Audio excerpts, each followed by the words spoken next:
2020, Committee of the Whole. We are virtual as permitted by Governor Pritzker's Executive Orders 2020-07 and 2020-33. The Oak Park and River Forest High School Board of Education in Cook County, Illinois will convene a remote Committee of the Whole meeting on October 8th, 2020 via Zoom. Board members, citizens, and staff may participate in the meeting with the information that is listed in board docs. The state of Illinois continues to operate under a disaster declaration related to the COVID-19 worldwide pandemic. The health department continues to advise the community to practice social distancing, wear face masks, and avoid unnecessary contact with others. Based on the current public health concerns, I, Sarah Spivey, as head of the public body, do not believe it is either practical or prudent to hold an in-person meeting of the Board of Education on October 8th, 2020. I further believe that it is neither practical nor prudent for the public to be present at the public body's regular meeting location. We will continue to hold a remote meeting with updated practices to comply with Public Act 101-640 that was signed by Governor Pritzker on June 12, 2020. Pursuant to Public Act 101-640, since the meeting cannot be conducted at the regular physical location due to the health crisis, alternative arrangements have been made to allow any interested member of the public to hear all discussion, testimony, and roll call votes as noted. Gail, could you please call the roll? Yes, Mr. Kopsky, Here. Dr. Moore, Here. Mr. Barron, I'm here. Mr. Isley,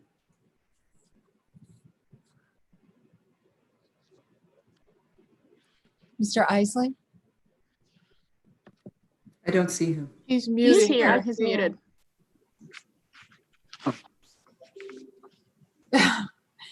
we need a sign again. Ms. Harris Here. and Ms. Dixon-Spivey. Here. Thank you. And I would note that I see Craig and I believe he's trying to speak. So next is visitor comments, and these are limited to 3 minutes. This is not intended to be a dialogue with the Committee of the Whole, and the response to any questions will be provided via email for those who have provided their email within up to 2 weeks. Gail, do we have public comment? Yes. From Ross Lazzuzo. During the recent town hall, it was suggested that our school is still working to understand that learning loss that occurred during the remote experiment of last March and the remote experience this year. Based upon ISBE's own assessment recommendations for the fall, it states, quote, unfinished learning and learning loss are likely to be significant due to an extended period of remote learning in spring 2020 and summer break, end quote. It further suggests, quote, schools should utilize locally determined diagnostic assessments to determine whether students are academically when they return in the fall, where students are academically. This will need to happen as soon as possible during the first couple of weeks of school at the latest to understand where students are academically in time to inform planning, end quote. Please compile the data and share it with the community. We need to compare the aggregate data of what these assessments looked like last fall and compare it to what they look like this year. Our community should be informed fully as to the impact that COVID and remote learning has had on our children. If we are still working to understand the assessments in week 8, we are not meeting ISB guidance for the week 2, and we may be failing our children. How do we go about planning curriculum or making changes if we don't really understand our students' academic baseline compared to prior years due to the COVID interruption? Switching topics, during the recent town hall, it was suggested a few times that the semester is barely getting started, so please be patient as the school works through hybrid planning and fine-tunes the remote experience. While this week marks the 8th week in the semester, our school has been remote since March of last year and throughout the summer. Some in our community feel that such a time from March until October should have allowed for more detailed hybrid planning, including a steering committee that includes parents, students, and doctors, as well as thoughtful metrics and enhanced remote learning plans. While we understand this is complicated, our tax-based school resources and community energy suggests we should be much further along than we currently are. Of note, the total number of weeks of school for this semester will be 18 weeks. This week is our 8th week. 8 out of 18 represents 44% of a semester completed. While we can all appreciate the amount of time and effort involved here, some feel as if we are constantly being told what is not possible instead of what is possible, and now we're almost halfway done with this semester. What lessons are we teaching our children when the adults in the room are constantly telling our community we can't instead of how we can? We need to prioritize what is right in front of us, tackle the most important issues, and work together by placing our students and community first. The messaging that comes from our school quite often continues to try to bucket us into various groups. It often unnecessarily has the impact of division instead of unity around being one of Husky's community. And I know that we're done now. It's 3 minutes, so I'm stopping. Thank you. This is from Becca Kaufman. Dear Superintendent, Presidents 5A and members of the District 200 Board. As a parent of 2 OPRF students, this is the 3rd letter comment I have written to the board since the remote learning plan was discussed and deployed. It is utterly dismaying to see the district somehow is still in the advisory subcommittee phase of the planning process to bring students back to the classroom. How is this possible? I work in suburban Cook County. I have 2 employees I was able to retain in the economic downturn, and both of their children's high schools, District 225 Glenbrook North South and District 204 Lyons, have moved to hybrid learning. How have these other districts managed this, and we still don't have enough data to even have a plan? How is it acceptable for our kids and their equitable education? How is this acceptable for our community, for our administration, for our own teachers? I am a proud union member at SAG, AFTRA, and AEA, and believe in fair work practices and collective bargaining. Many of the districts that have started hybrid learning also have a teachers union, and somehow safety measures were negotiated to get students and teachers back in the classroom. Waiting for a vaccine to be fully deployed in order to get back to school puts D200 in remote learning through the first semester of 2021, and that is simply unacceptable for the mental health and well-being of our students. I can't help but think all of the conversation and committees to develop a plan are simply delay tactics. There is an assumption that positive numbers will climb as the weather gets colder, and that the schools currently enjoying hybrid learning might need to resume an all virtual plan in the heart of the winter months. So the idea we might deploy a hybrid plan sometime in second semester seems disingenuous at best. The time to do this is right now. We've had too much conversation and too little action. Most of the state and country have managed to bring students back to school without a vaccine and without significant outbreaks. The fact that we can't do the same shows an utter failure in effort and leadership. Thank you for your time and dedication to our community and our students. From Suzanne Morrison. Dear members of the board, providing some measure of clarity regarding when some type of hybrid learning plan will be in place is no doubt a challenge. However, if a plan and timeline are not possible, can you at least shed light on what criteria will need to be met for in-person learning? Perhaps that would be easier to determine and then share with the community. If you've already done so, my apologies. If that information exists, could you work at amplifying it to the broader community that currently has no children attending OPRF? Once the criteria are communicated, could you then provide a flow chart or perhaps some if-then statement sharing how the plan implementation will work? A flow chart or if-then statements will give OPRF flexibility per fluctuations in the pandemic's regional and local spread.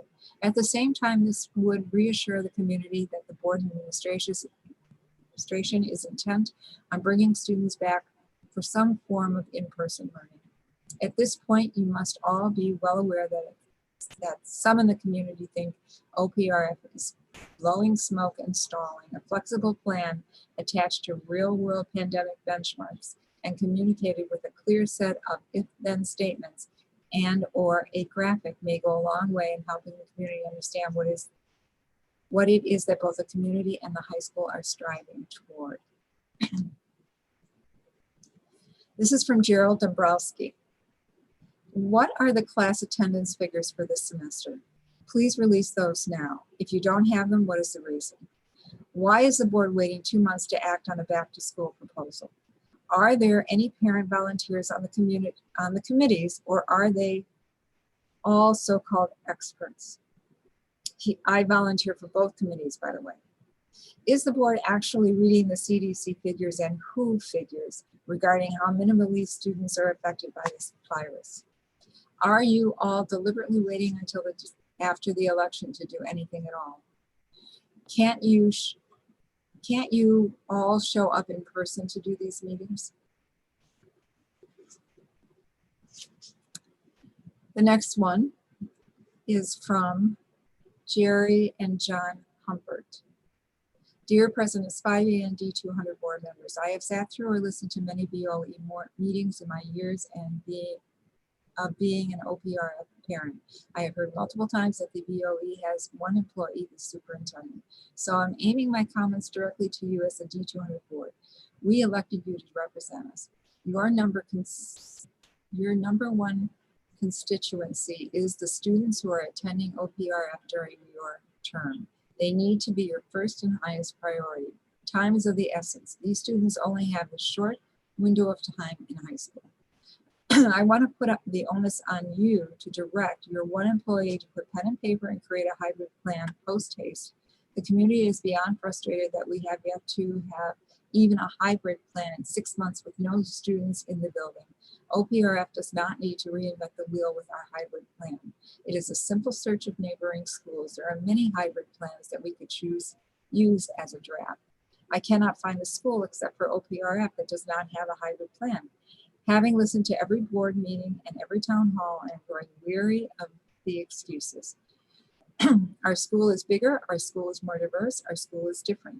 These excuses are ringing hollow. For example, Morton is a big and diverse school. They have a hybrid plan. Hinsdale South is also big and diverse. Plus, they have a couple of Hinsdale Central. They must couple with Hinsdale Central. They have a hybrid plan and they are returning to in-school person learning this month. I am also requesting that you please monitor the new terminology being bantered about by the administration. At the remote learning town hall, a new term was used, rolling hybrid. The communications director, Karen Sullivan, did not know this term's definition and mentioned that this is the superintendent's new term. No one defined this term. Educators using undefined pedagogical terms creates inequity. There were also many caveats mentioned in the remote learning Q&A. We hope to bring back maybe up to 50% of the students sometime in semester 2. This did not inspire our confidence. Maybe because we do not have a draft plan, we have such uncertainty. The only way to open school is to set the goal in advance, work furiously toward it, and be ready to not reopen if circumstances change. If you wait to know whether reopening will be safe, we will not have enough time to do that. The draft hybrid plan is not supposed to be ready until mid-November.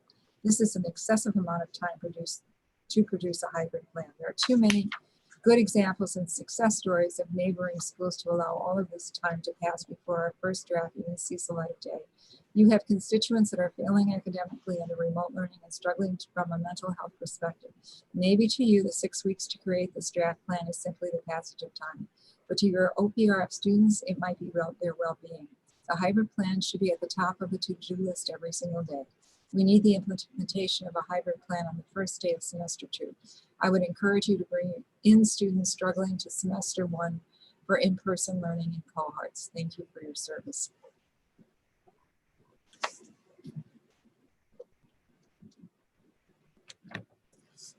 This is from Flo Schumacher. Dear board members, I am sensing there is still significant head scratching within the District 200 board administration about how a hybrid learning plan is even possible.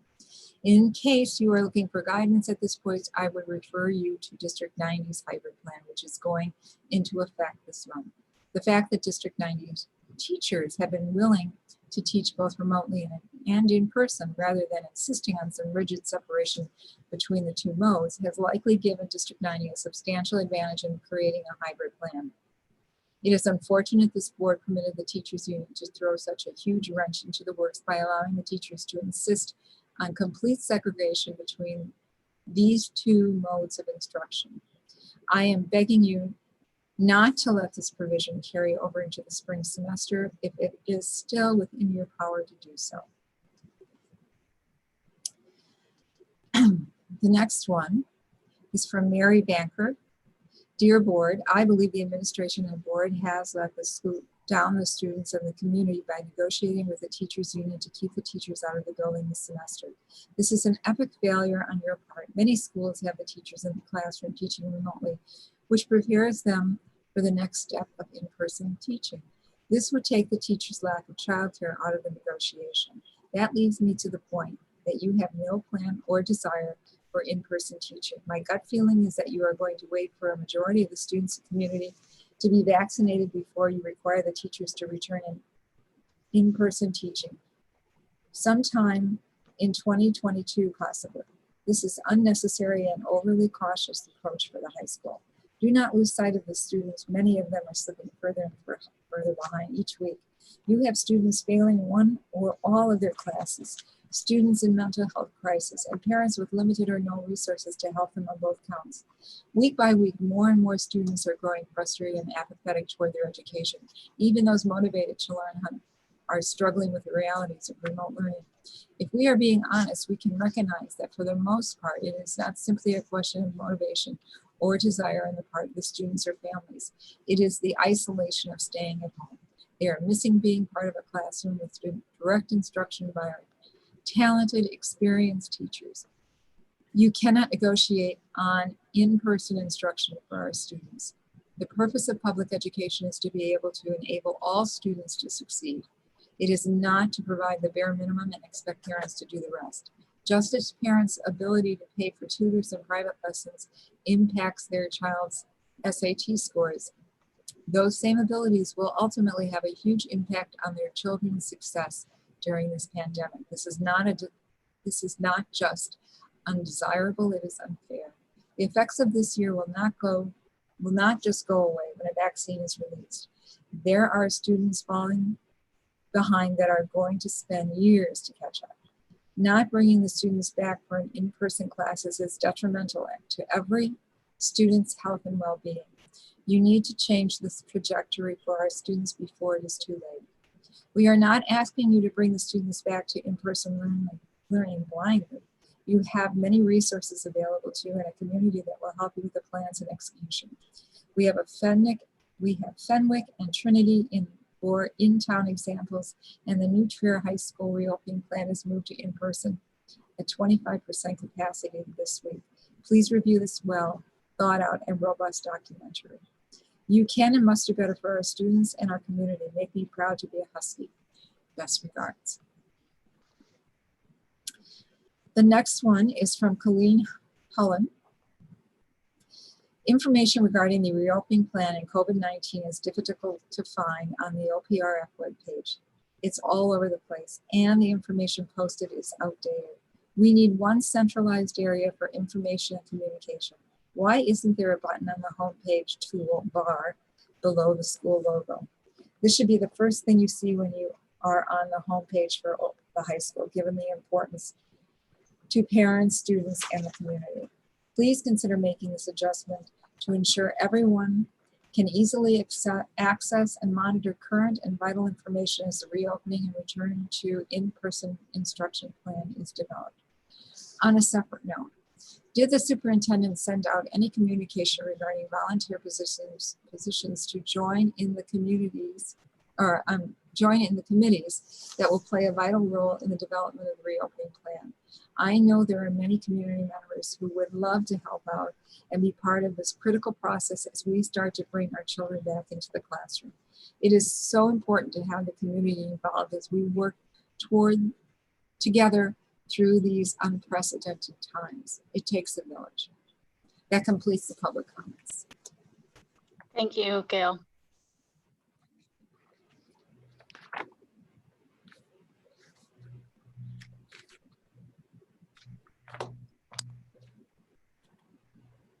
Sarah, I you're am on mute. mute. I am so sorry. It has been a long day. I move to approve the September 10, 2020 Committee of the Whole meeting minutes. Is there a second? Second. Gail, we can do this just as a voice vote, right? That's correct. All in favor? Aye. Aye. Any opposed? Aye. Okay, I think the I'm ayes sorry, have my it. mute was on delay. I did not Okay, oppose. got it. All right, thank you. Our next item is the presentation of the 2020 levy timeline. Thank you. This is an annual presentation made to the board. It is for the 2020 levy timeline. If there are any questions that the board has, Ms. Cindy Sador, our Chief Financial Officer and CSBO, is prepared to answer them. The next steps will be for the Committee of the Whole to provide input tonight and then move the levy timeline forward to the Board of Education meeting on October 22nd. Today, this item is for information only. It is in compliance with Strategic Plan Priority 4, Operations, Facilities, and Finance, and District Policy 4:10. Mr. Dorr, is there anything you want to say? No, this is just exactly what you said, Dr. Pruitt-Adams. This is our timeline that we put out so everybody knows what our levy guidelines are. So if there's any questions. Are there any board member questions or comments on the timeline? All right, thank you, Ms. Sador. Thank you. Okay, sorry, go on, Dr. Pruitt-Adams. The second item is the resolution for approval of emergency pandemic technology purchases. This item too is being presented by Ms. Sador. This item is in response to Governor Pritzker's executive order and surrounding COVID. Ms. Sador will present the information at the completion of the presentation. It is recommended that the Committee of the Whole review and recommend that the resolution, which gives authorization to the superintendent or designee to approve technology purchases not in excess of $100,000, and move this resolution forward to the Board of Education for approval at the October 22nd meeting. This item is in compliance with Priority 4 and is for discussion. Mr. Dorr. Thank you, Dr. Pruitt-Adams. So with the resolution, what we did is because we know there's the difference between when we have an emergency and a pandemic. Though when I spoke to our attorney, he said that there really is no differentiation between it. The problem that you have in a pandemic is the fact that you may not be able to get items, and that's the issue that we have been running into, is we're not able to get some of the items we need, especially when it comes to technology, because we're not only competing against other school districts, but we're also competing against everybody in the world and industry trying to get some of the technology. So what we did with this is we put in $100,000 that if we needed to purchase something up to $100,000, we would go ahead and purchase it, but we would bring it to the board at the next board meeting, whether it be the COW or whether it be the Committee of the Whole. I'm sorry, Committee of the Whole or the board meeting. And then the other would be is if it was over 100,000, we would bring it before Dr. Pruitt, and Dr. Pruitt would then contact Ms. Spivey and let her know that this is a purchase that needs to be made. So this is what the resolution is basically allowing us to do. Are there any questions? Yes. It says that it is limited to for technology. Correct. You know, I guess, is No, that? it's a great question. I should have What does addressed that that. I'm mean? sorry. So what this says is because technology does not require bidding. So that's why it's technology. Our attorney did not feel comfortable actually doing a resolution that would allow us to purchase anything. It's technology is one place that we're not required to do bidding. So he said that that would be fine to do a resolution for that. He said anything else still needs to meet the bidding requirements.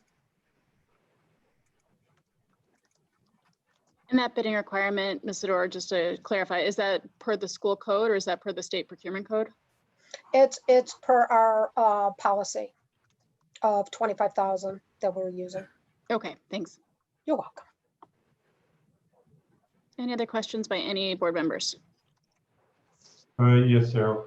Yeah, go for it. Is there anything that limits the number of these $100,000 emergency orders that can be made without board approval? It does not limit that the number that we need to make.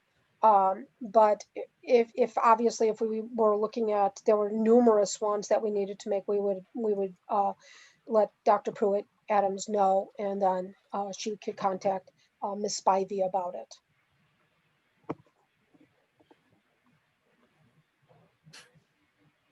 Are there any other questions? Okay, then this is coming back at the regular board meeting, is that right? Yes. Okay, thank you. Thank you.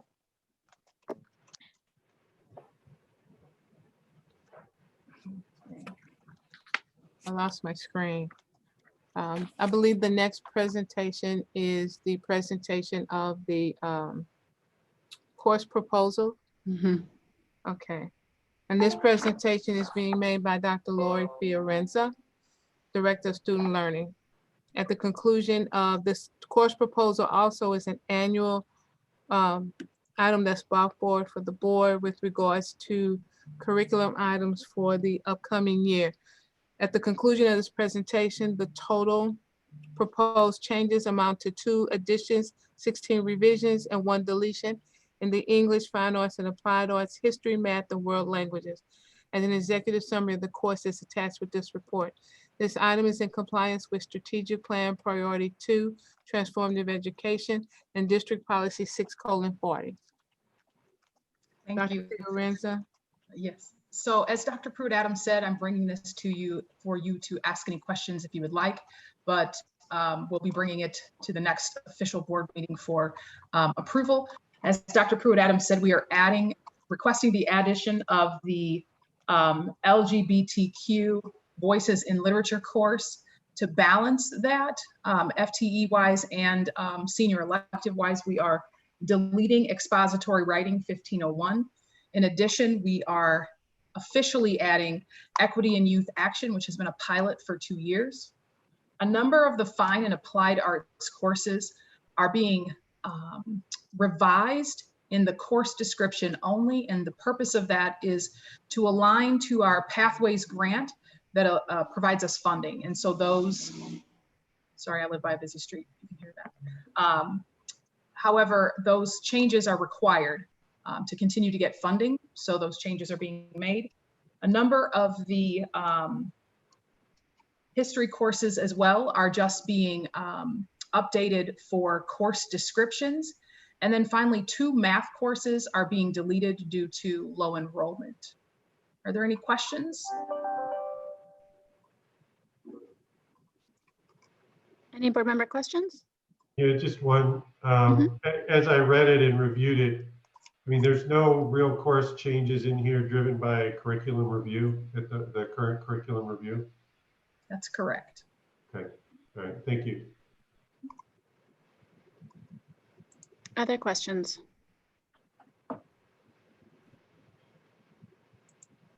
All right, well, thank you very much for your presentation.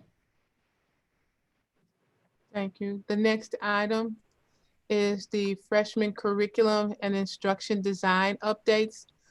Making this presentation is Mr. Greg Johnson, Associate Superintendent, Dr. Lori Fiorenza, Director of Student Learning, and there are division heads also in the room in order to answer any questions that you may have. This report is a follow-up on the progress made to date in the implementation. Findings are included in this presentation that contain 3 sections that will be presented. This item is in compliance with Strategic Plan Priority 1 and 2. Mr. Johnson and Dr. Fiorenza. Thank you, Dr. Pruitt Adams. Good evening, everybody. I want to say one last word by way of introduction, that while we have several of our division heads in attendance right now, as part of this, they may need to come and go, right? Because we know it's a busy night today at OPRF, and they have their own conferences, of course, that are going on right now. So please forgive them if they pop in and out. Okay, so Dr. Fiorenza and I are going to go through the slides and then open up to whatever questions the board has about what we're going to share. But I do want to stress before we go into this that what you're seeing here is by design, right? This is a work in progress. Mr. Isley asked a second ago, right, about our academic catalog proposals and whether there were any changes relative to our freshman curriculum initiative or our curriculum evaluation process in general. And no, the first cycle of those changes is scheduled to go to the board a year from now.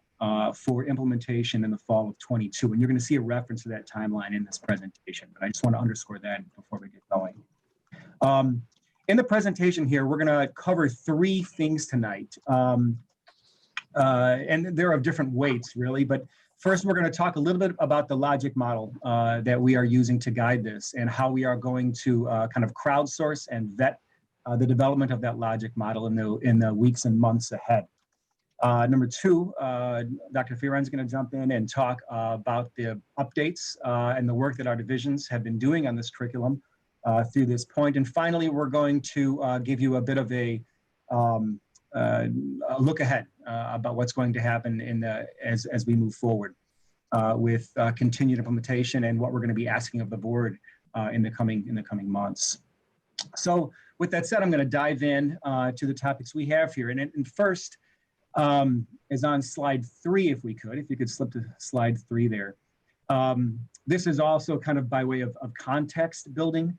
But as we mentioned a year ago, we were going to look to partner with various research organizations, and we settled on a partnership with REL Midwest. That's a regional education lab affiliated at the American Institutes of Research. They put out all the IES data about schools and educational systems throughout the country through the federal government. And so we've had a pretty strong partnership with 2 folks throughout the last several weeks at REL. And they have developed a plan to kind of guide their partnership with us. And you see that plan kind of outlined here.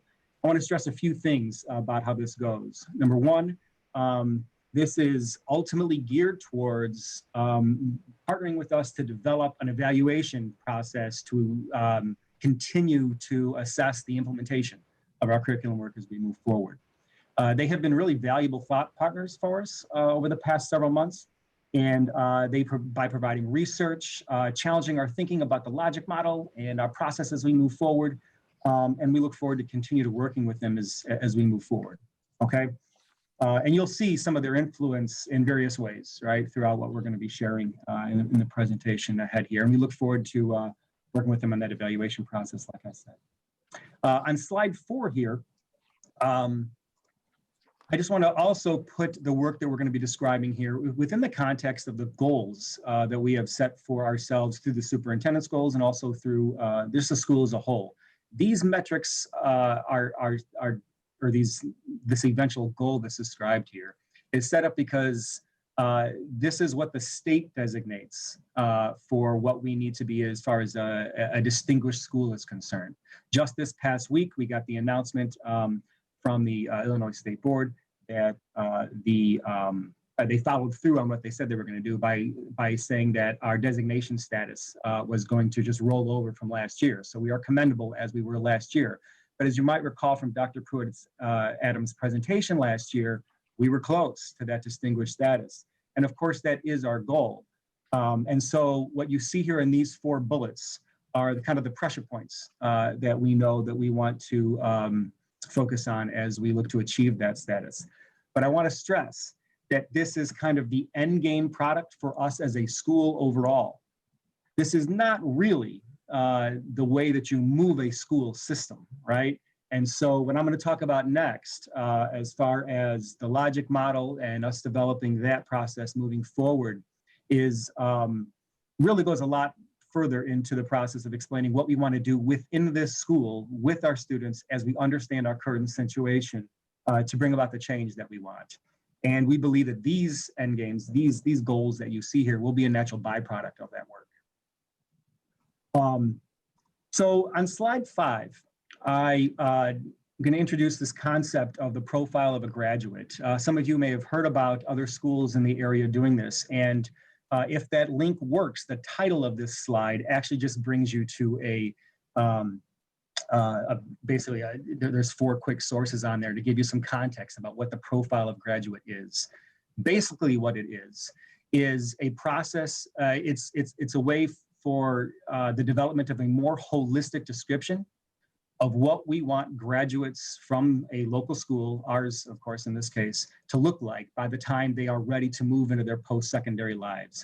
Not just a description that is defined by test scores and grades and GPA and admission into colleges and so forth, but more holistically, right? Who we want these folks to be in society. Who do we want our students to be as they begin to go out and challenge the world and become successful adults and participants in society? And so we want to use that process to help guide our further development of the logic model that is, again, like I said, going to guide our continued curriculum implementation efforts, not only for this current year, but for the years to come. And so here's how we're going to go about developing this process. First, throughout October, this month we're in right now, we are going to send out a stakeholder survey that's really focused on this question of what do we need to do as a school to ensure that your student is fully prepared for life after high school. We are hoping to get a broad, complicated notion of what that might be through this survey. And I know there's been some conversations about our use of thought exchanges and kind of how that works in various environments, but we will be using a thought exchange for this. It's really the ideal medium for us to get the type of broad, qualitative, contradictory, complex information that we need to help guide us in the initial stages of this process. So once we have this data in throughout the month of October, we are going to set up a focus group of sorts that's going to help us. This will be a representative of the community as a whole with a variety of stakeholders to help kind of guide our interpretation of this data and help us figure out how we are going to begin to make this qualitative data that we're going to come in eventually focus down into outcomes and benchmarks for our students, as you see in reference as far as the month of November is concerned.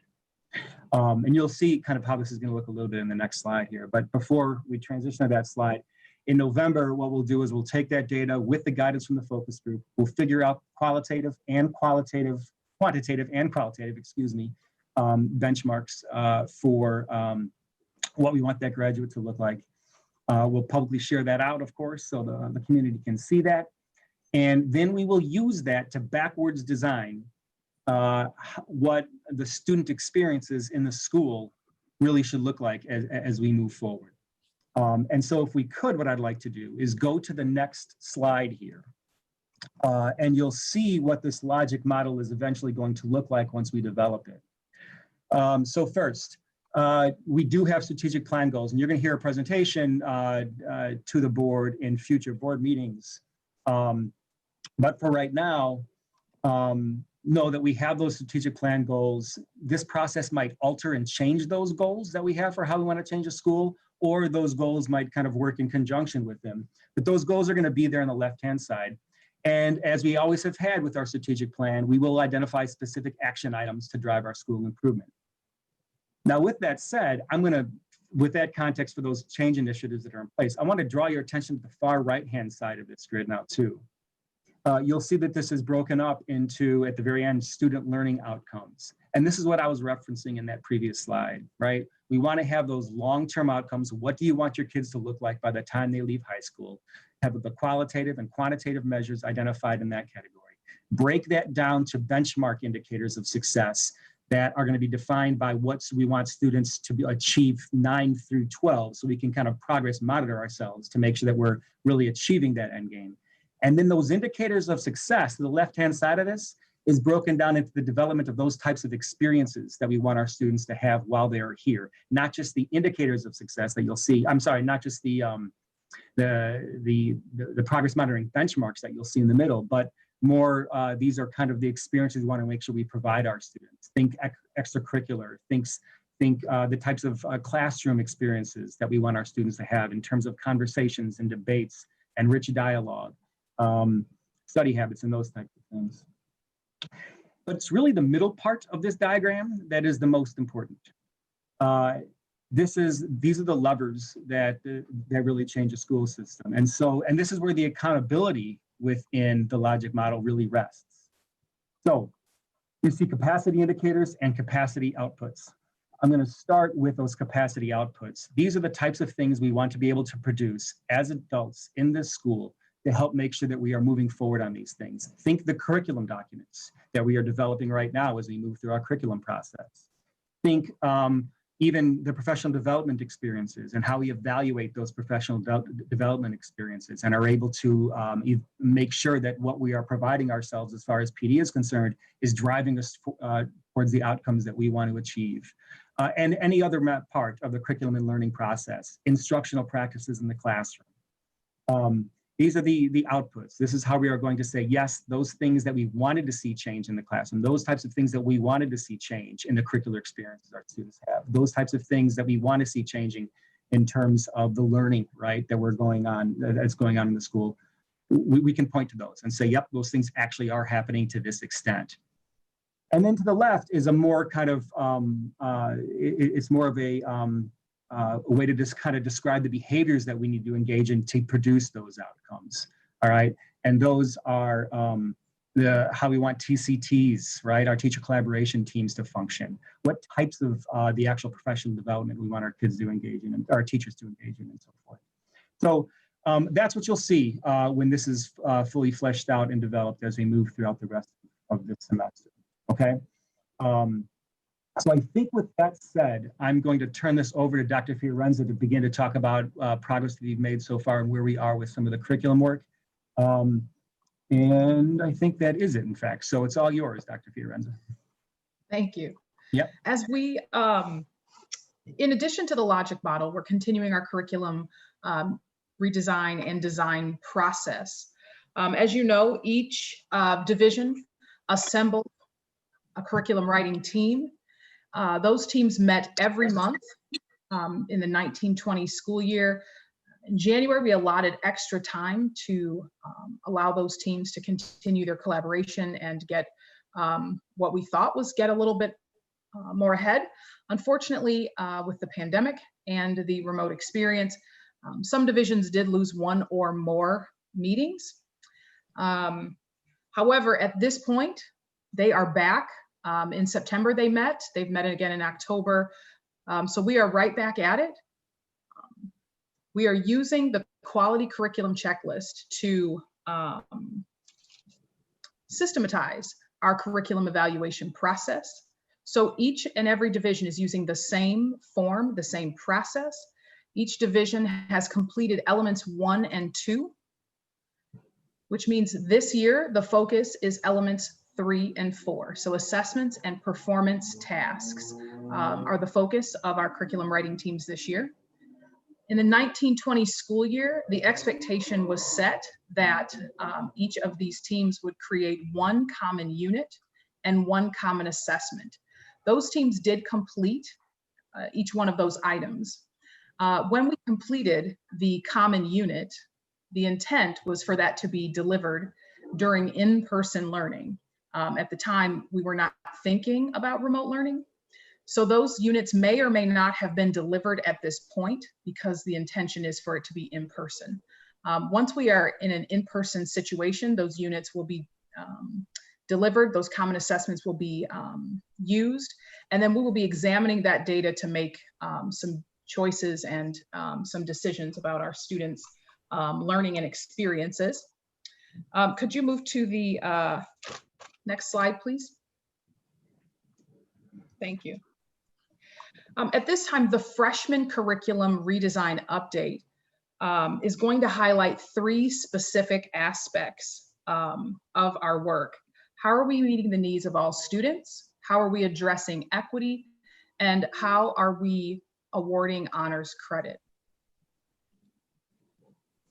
Our work to meet the needs of all students focuses on 3 specific areas. Those areas are aligning to honors curriculum, differentiation, and data-driven decision-making. So what does that look like in the freshman curriculum redesign? That first looks like aligning the curriculum to the honors level through common standards, common learning targets.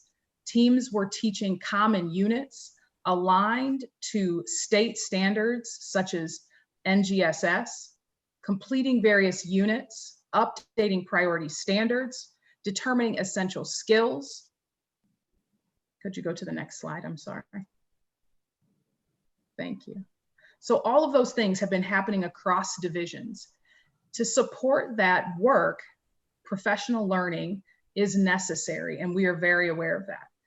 In the, as we began our school year, we aligned a professional learning framework to 4 key areas.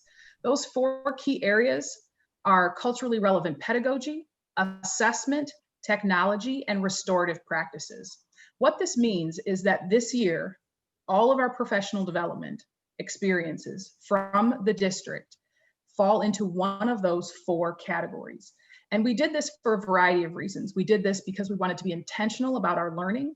As you will see, it really connects very well back to our logic model. As we begin to move forward with some of our outcomes, these things are going to be key in making sure we achieve those outcomes. So we have already begun to align our professional learning experiences to those things. In addition, it allows us an opportunity to look across those 4 categories to see which staff are getting training in which areas, where we might have missed a division or a group.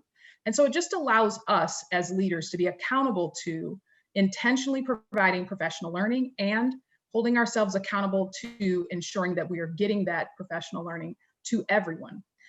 So as you will see, in addition to the district required professional learning, each division is exploring other opportunities specific to their content area to help them align curriculum to honors levels. So you'll see that science is working with the biological sciences curriculum study. They're doing a field study work with this group that has nationally developed curriculum.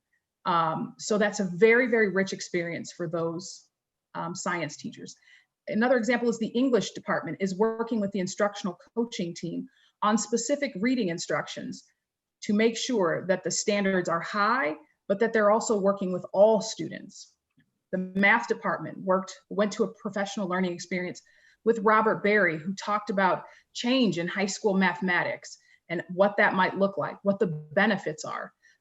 Many divisions have not only visited 1, but 2 or 3 different high schools to explore how they are delivering similar types of scenarios. Could you go to the next slide for me, please? Thank you.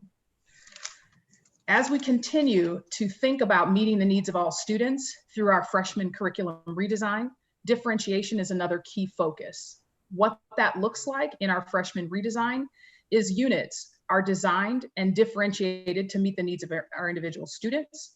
We are differentiating product and process throughout our curriculum redesign. We are incorporating problem-based learning opportunities into those opportunities, as well as offering more choice and individualized learning opportunities. In order to support the professional learning of our teachers, we have engaged in some professional development specific to differentiation.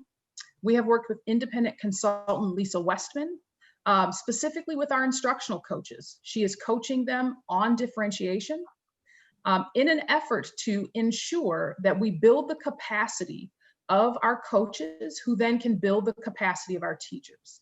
All of the research shows the best professional development is job embedded, teacher to teacher. So we are being intentional in building the capacity of our teachers, and we're also being intentional in highlighting the expertise of our teachers. Just this past staff development day, teachers shared their expertise with other teachers. It was very well received. And I believe that's the best way for us to continue to move our curricular experiences along for the benefit of students. Lisa Westman was also a keynote speaker at our opening Institute Day, grounding us in this common understanding of what differentiation is and what it is not. Additionally, the coaches were provided a copy of her book, Student-Driven Differentiation, that we are working through and learning through, as well as we just now started a new text called Impact Cycle, and that is from Jim Knight. And that is specifically on coaching cycles and how to use coaching cycles to truly impact change and student growth and learning in a building. Additionally, we worked with Teach Thought, which is a company that focuses as well on coaching for differentiation, but really felt that they didn't meet the needs that we had, and Lisa Westman did. So we opted for her, but we really are exploring lots of opportunities for our staff. Could you go to the next slide, please? Thank you. And finally, to meet the needs of all students, we are really exploring and getting better at data-driven decision-making. So what does that look like in our curriculum redesign? It looks like using common assessments, STAR data, EWS data, quantitative data to make data-based decisions to meet the needs of our students. In addition to this, it looks like triangulating data. As Mr. Johnson indicated, through our logic model, we're not just isolating one specific piece of data, one specific number, but instead we're triangulating, which means we're looking at multiple data points, evaluating and refining our system to make sure our students are learning and growing, not just at the end of a school year, but throughout the school year, as Mr. Johnson indicated, progress monitoring regularly, making sure that we are holding ourselves accountable to student growth throughout a school year.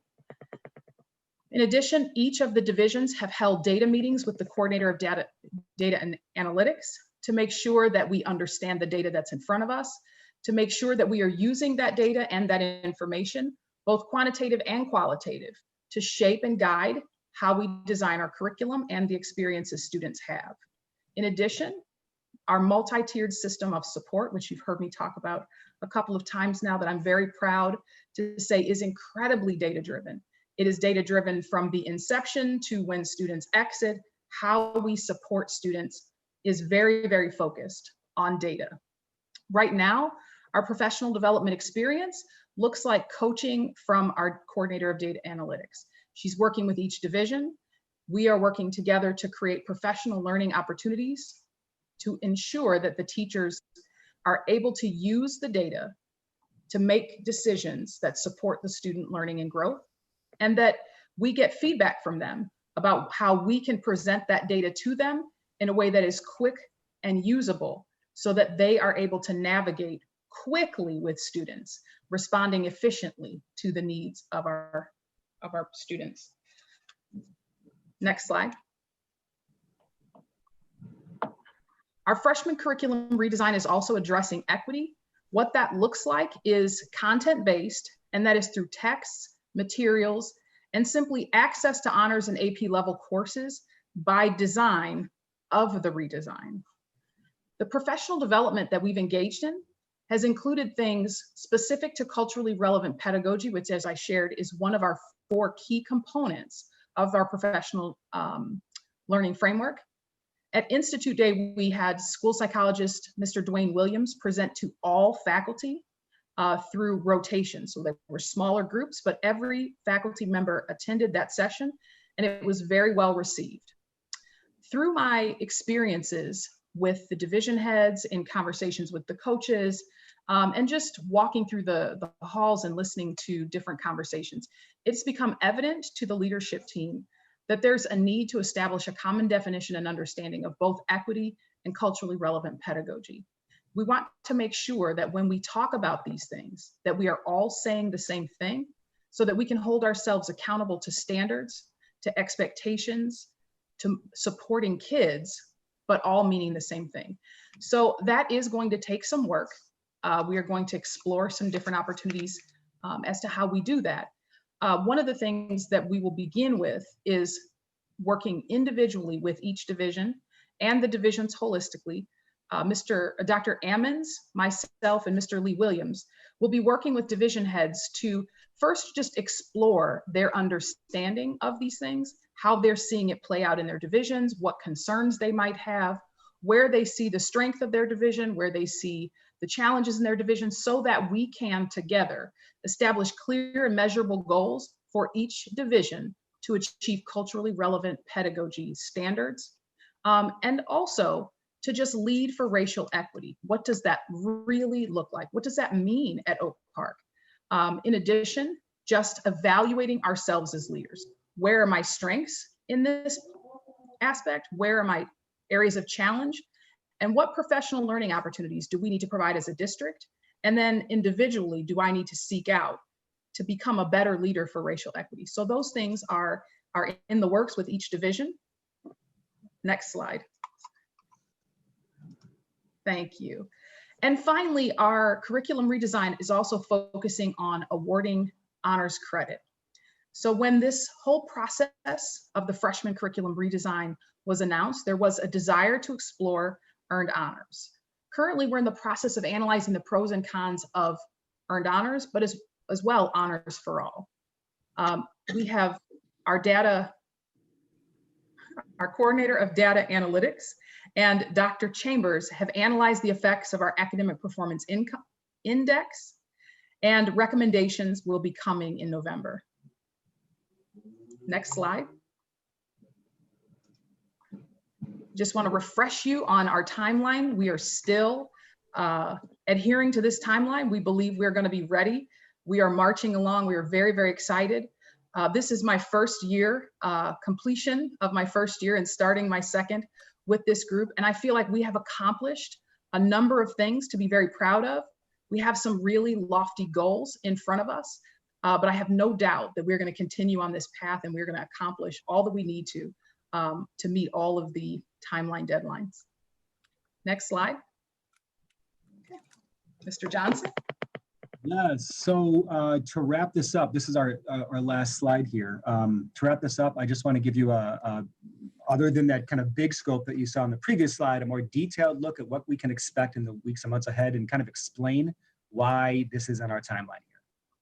First, you've seen our academic catalog revisions, and we're going to ask for your approval of those next week. But to reiterate what I said at the beginning, that's not related to the curriculum evaluation process that we began 2 years ago. You also will see an update coming forward on our FAQ for our freshman curriculum restructuring efforts. We're going to be moving on that as we get ready for the board meetings coming up in November.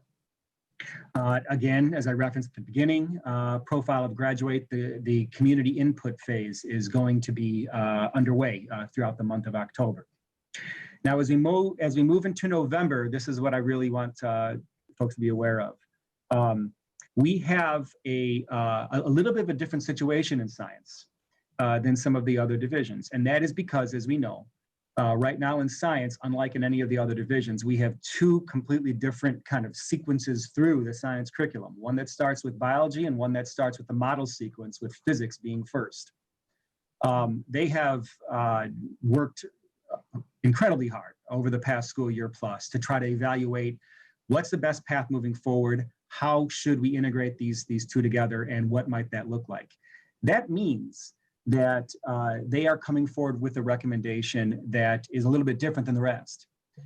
And in order to know that that is going to work, we are bringing that forward in November through the committee of the whole first, through a full explanation of what that is. And we're going to ask for approval of that course sequence in late November, so that our teachers and our planning teams with Matt Kirkpatrick, our division head, our instructional coaches, know that, okay, this is the sequence that we are going to have moving forward. And now we can really dedicate our professional development efforts and our continued curriculum design work on that focus moving forward. I'm sure that statement alone, that reality alone, brings a lot of questions. That is the purpose of the committee of the whole meeting in November. Going into that whole science process and how that goes is not the focus of this curriculum right now, but that will be the focus a few weeks from now.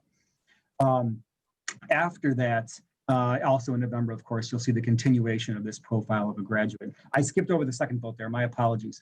We also plan to bring forward, that says the word recommendation, but it's not really for board approval. It's not for final implementation. We just want the board to be aware of. What we're really thinking of right now is kind of a settled judgment on how we want to handle the weighted experience, like weighted grades and weighted, how we're going to handle that weighted experience in freshman year, earned honors or something else, or if it isn't earned honors, how that looks and so forth. So we want to let the board be aware of that at the committee of the whole next month as well. And then finally in December, if our timeline is one that we're able to be as fulfilling as we want it to be, we hope to be able to wrap up that profile of a graduate process and have at least a logic model drafted based off of that. So that's where we are right now.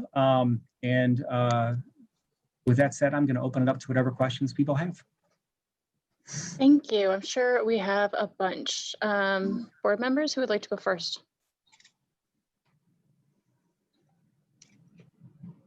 Come on, guys. I know it. I know you got some. I'll go. Okay, thanks, Tom.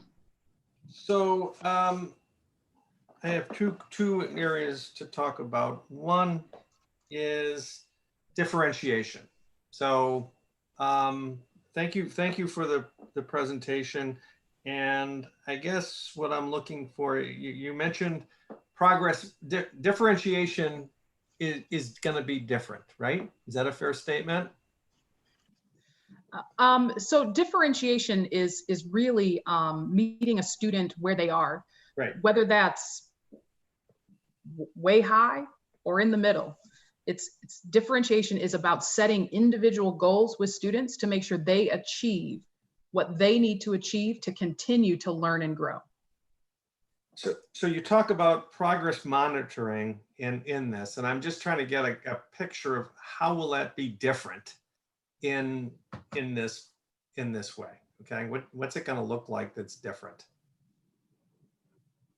How is progress monitoring going to look different? Yeah. How will it be? How will progress monitoring as we get into this? Will it be the same as we do today? How will it be different? So one of the things we've been learning and exploring in the book, Student-Driven Differentiation, is that it's student-driven. So really getting our students to set goals with the teacher after looking at where they are as to what they want to achieve. And then as time goes, having check-in points or formative assessments where they evaluate how they are doing on that goal. How are they growing? I think currently the process is less student-driven, as it is with most schools. Most schools, this is the process that they go through, is to develop the capacity to involve students in the learning process, in the goal-setting process, in the progress monitoring or self-evaluation process. Yeah. And I want to add too, thank you. I also want to add that those at the very beginning, when Lori was talking about all the different curricular elements that we were putting in place, she used the word common 3 or 4 times. And those common assessments are really the way that the product of that differentiation is revealed, right? So those common assessments consistently, throughout the implementation of the curriculum are ways for us to check ourselves and say, how is this going for our students in ways that allow for an enhanced amount of collaboration between teachers of the same course team.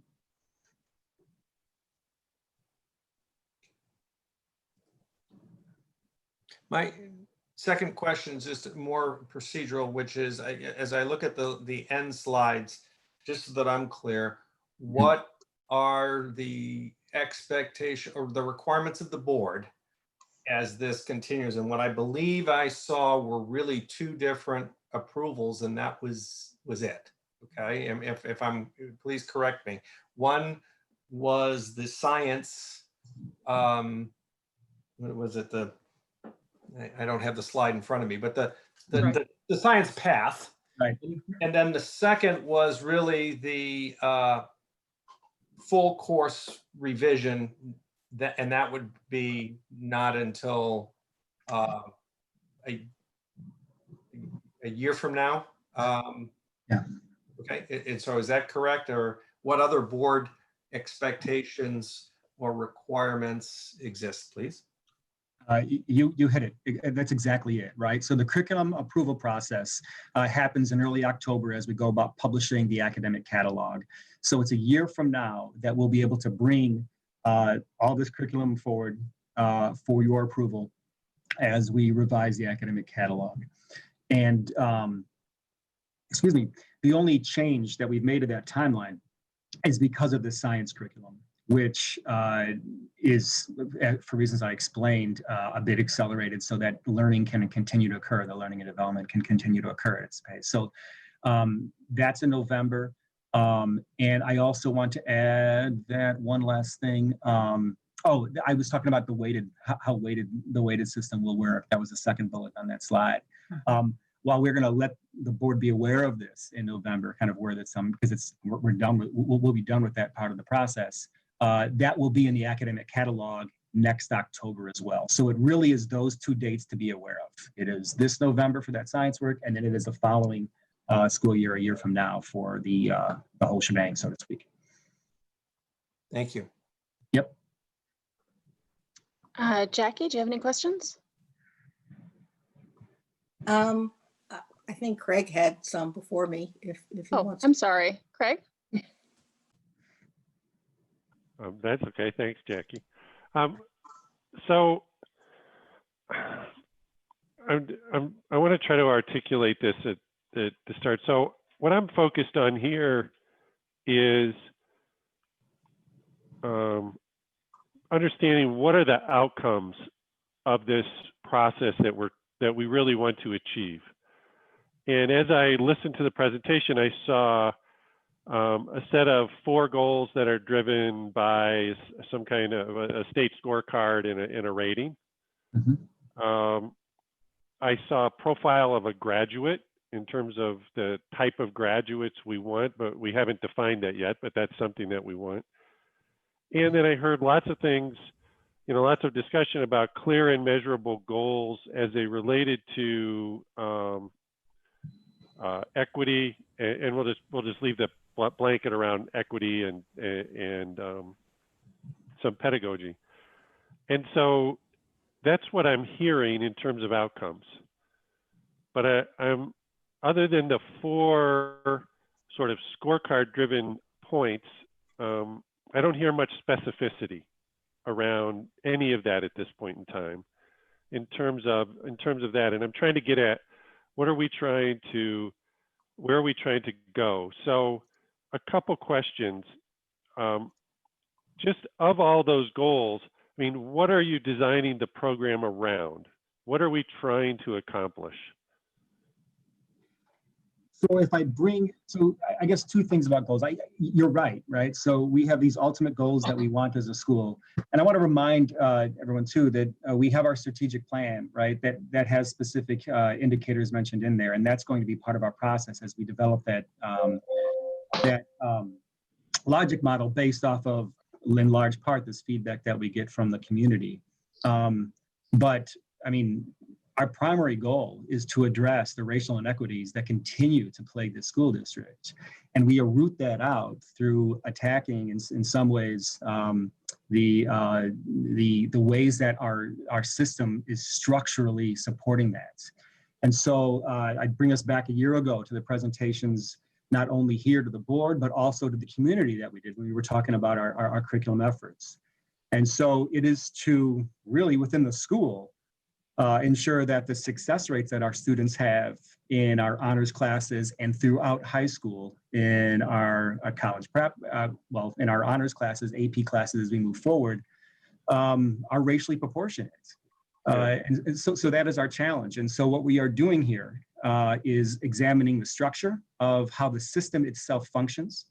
We are examining the curriculum itself, and Lori talked about how we have focused primarily on the products of that curriculum, right? The substance of that. She's talked a lot about how the professional development and the teacher learning is being challenged to help support that work. And that is going to move as we scale up that professional development even further. That's moving, of course, into the pedagogy and the instructional practices of our teachers. But our goal is racially proportionate outcomes. There's no other way to say that. So is our goal, so help me, and so I see that, I understand that. Where it concerns me as a board member is, to me, that there are 2 sets of goals.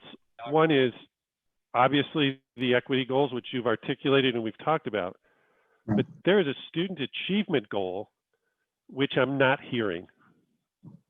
And I don't understand how the curriculum drives or improves our overall student achievement. And do we have a focus on that? So we could have a variety of people chime in various ways, but I do want to address that. So what you heard in this presentation, I hope, was the idea that we are identifying what is strong and successful in our current honors curriculum, the way our students experience it. and building our curriculum renovations around those concepts, around what they are in curriculum and instruction and so on and so forth. So yeah, I mean, there's an earlier slide that speaks to that specifically, and it was referenced a few times. And that really is an important component. So as we move forward with our curriculum work moving forward, hopefully you'll begin to see that as this becomes more and more developed a little bit more plainly. But I want to illustrate the incredible importance of this. And this does go back to things we said, a year ago as well, that if we were doing something else with this process, right? If we were taking the high standard that so many have come to rely on in some ways in this community for our classes, we would be doing, something wrong, right, with our curriculum evaluation process. Our curriculum in many places is rigorous, but it's not always culturally relevant, and it's not always accessible for all of our students. And we have a structure in place that is ensuring that, in essence, with our college prep and our honors track. And so we want to identify that which is best with our honors curriculum. We want to ensure that we hold on to that. We want to add into that these common elements that Dr. Fiorenza talked about, and build up our professional development to help ensure that that's accessible for a wider array of our students as we move forward. So I understand that you're saying, hey, where is that high level? Where is that rigor in some ways in the curriculum as we're talking about it? But the areas that are really the most concern for us as we move forward in this work are the structural elements and the accessibility elements for our curriculum, without sacrificing the high level of rigor as we move forward. So I'll leave that for now, and others might want to add to that. Yeah, I do hope that helps, Craig. Well, can I add one more thing to it, and then we go, because when I look at the the stated goals at the very beginning, I think they're great, but that does not feel to me like a high enough bar for us as a school around student achievement. I mean, I am 100% supportive of the equity side and all the accessibility side of what we're trying to do. I just don't feel that we're articulating the student achievement bar high enough. And I mean, that's my opinion. I think you'll get plenty of feedback when you get profile of a graduate. So, that's just my opinion. You'll see how that comes out. But my concern is this same rigor we're trying to put under the equity side and the accessibility side has to be put under the student achievement side. So, and I know you say it's already there, but I may be challenging that a little bit, that maybe it's not as there as it used to be. I'm going to chime in here if I might. Yeah. If you notice, even in my goals are similar to the one that Greg articulated, and that's based on research and the percentage of improvement that needs to be made over time to get where we want to be. And so when you talk about SMART goals being specific, measurable, actionable, bound by time, they I don't want to use the word chunked, but they are stepped out in that way. And so what he's talking about is over time, building us up to that point. The other thing I want to add is that everything that they spoke about, all of the strategies and the actions that they have articulated, PD and all of that, all lead to improved student performance. So the entire presentation is focused on student performance as the ultimate outcome. And my request, and I don't doubt that, and I'm not trying to challenge it. And like I said, I think it's good, but I'd like to see some articulation of this, how we measure. Is it growth? Is it what are the metrics that help us understand student academic performance in addition to overall student development, equity, accessibility, all these things. So thank you, Joylyn and Greg. I think it's all very good. I just want it to be better from my perspective. Thank you. Thank you, Craig. Jackie, did you have questions or comments? Let's see. I have a couple of thank you for the update on where things stand. It does certainly look like a lot of work is going into the plan, and I am looking forward as well to seeing the profile of a graduate. And I do, to Craig's point, want to see something meatier that has to do with our academic, as well as just what success means for our students. Even as I'm thinking about what we know already and how that is being used in terms of attendance and engagement and connection with teachers and things like that.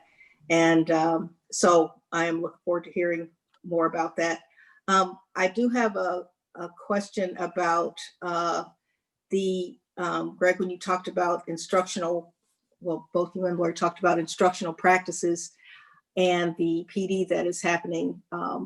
And I'm wondering how that is going to be measured. And by measured, the end of the day question is, how do we know it's working?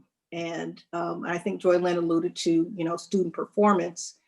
But what are the building blocks? What are the metrics that are going to be there to outline what that looks like? Because our teachers need that, as well as our students, and particularly as we're talking about differentiation, what are the expectations? But for students, what should they be looking for? What questions should they be asking of teachers to ensure that they are receiving differentiated, equitable experience with culturally relevant pedagogy? Now, of course, there will be some students that will come in and, ask in that lens. And then I'll just ask both my questions. So about the measurement metrics with instructional practices. And then the other has to do with, you talked about full implementation in 2022.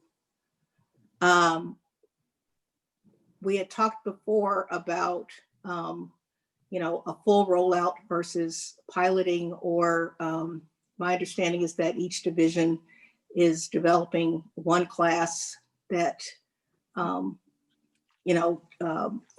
towards our freshman curriculum restructuring. So is there a plan to pilot, to have some divisions go ahead to see what kind of learning happens and to further work out any kinks and figure out what's going on? So why don't I do the first question, at least begin that, and then I'll pass it to Lori for the second. Does that make sense? Let me just say first that thank you for those questions. I think, and I actually want to even underscore the importance of that first question, right? If we aren't monitoring how this is actually making its way into the classroom and being able to point to that specifically throughout this process, then it isn't happening, right? I mean, then it really isn't happening. We're not just talking about shifting that structure, we're shifting behaviors and practices as well. And so I really want to point to, at this point, the two middle columns within the logic model as where you will see that articulated when that is developed, okay? That is first kind of the behavioral practices that we want to see. We want to see this type of engagement. We want to see teachers engaging in this type of PD, and how often does that happen, and is that required PD, and how do we know that PD based off of these criteria is actually meeting the ends that we want? What do we actually see in the classroom as far as observing teacher practices and so on? Those are the behaviors. And then what you see on the right-hand side are kind of the reports, right? The documents, how we know that is making its way into something that is articulating the outcomes of that in some sort of really clear ways that we can point to. So not we can just say that we had these experiences, but that here we have it kind of memorialized and evaluated. And so it's really those two steps. And I know in some ways, in part, you asked a very direct question. What are those metrics right now? And I'm saying they're going to be in this space right now when we complete this process and so on. So I appreciate your patience with that. But I think not only do I understand what your question is, but I'm right in line with the need for it. And I think our whole team is. So that second one, or add to that too, Lori, whatever you want. Yeah, I would really like to add a little bit to that. Yeah. And what I would like to add is that, Dr. Moore, when you're asking how we will make sure it's happening in the classroom, I really feel like as the leadership, we have to back up a little bit and say, are we sure we're providing the teachers the right professional learning to then expect to see it? And so that is why we crafted the professional learning framework, because there has to be some intentionality about what we're providing to the teachers to even expect to see anything coming back out of what we've given them. So in this year, we spent a lot of time at the end of last year really asking teachers what professional learning did they need. We did a gallery walkthrough. They gave feedback about what they felt like they needed to know about, to learn more about, in order to pull off a freshman curriculum, in order to continue to do curriculum redesigns. They had needs. And so now this year we are setting out to, or I'm setting out to get to know them and really provide intentionally what they need.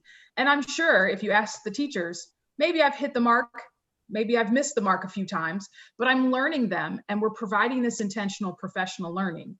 And simultaneously working with the division heads to better utilize our, not the evaluation process, but those conversations, the pre-conversations and the post-conversations that occur in the evaluation process, to really talk with our teachers about what they're learning, about how that's coming out in the classroom, about what else they need. So I guess what I'm saying is what Greg said, is we need a little more time, but I just want you to know from a leader's perspective that I really take the onus for this. I can't expect something from anybody in the classroom until I can tell you I'm providing intentional, directed PD at the target, which is those outcomes that we're planning to craft in the logic model.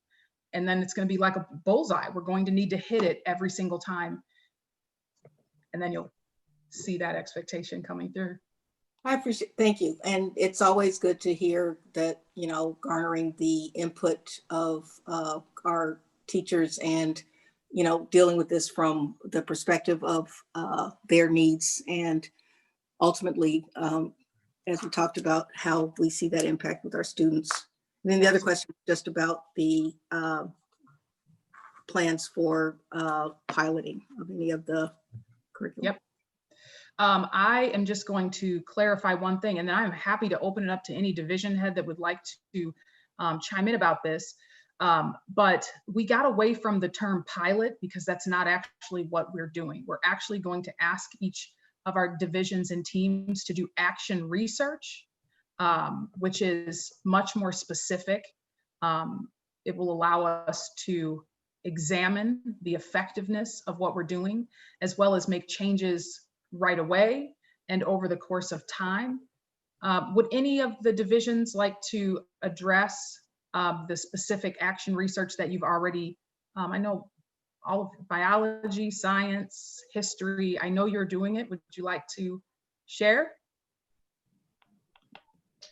Well, the BSCS field study that was referenced on the slides is a collaboration with a national curriculum developer. BSCS stands for Biological Sciences Curriculum Specialist.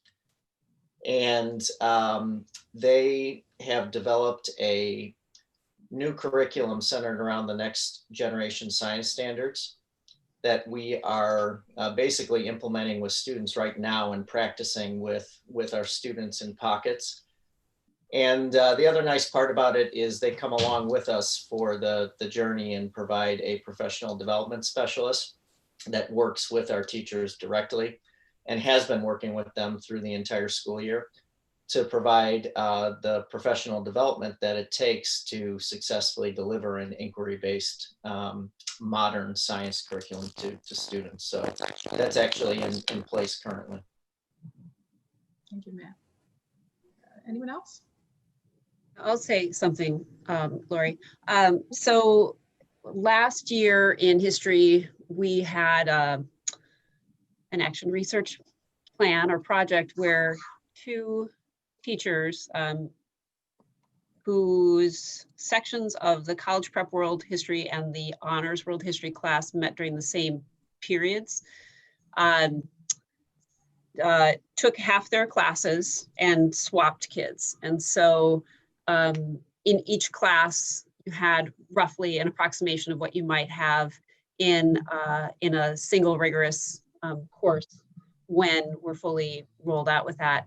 Unfortunately, we had a global pandemic and that truncated the project pretty severely. And so the idea was they were going to teach a unit in that sort of a paradigm and see what they could learn from doing that. And they made a lot of, they put a lot of scaffolds into the curriculum for readings that were more typical in an honors level class than in a college prep level class.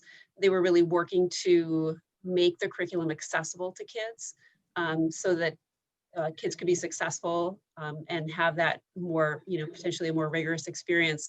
And they felt pretty good about what they were able to do in the short period of time. But the learning was limited because of us all being sent home. So I had initially planned to do more of that this year as well. And obviously we're not, it's not as easy to do so now.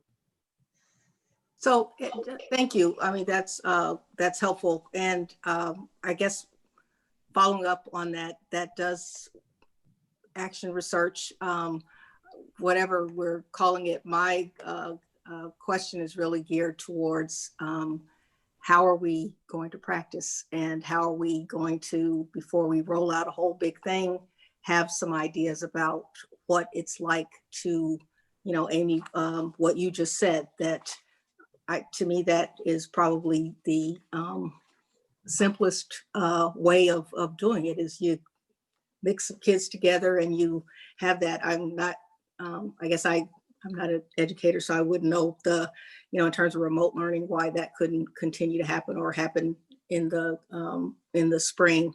But that what we're learning from that, and hopefully, the data that comes out of what's successful, what's not, will inform that, profile.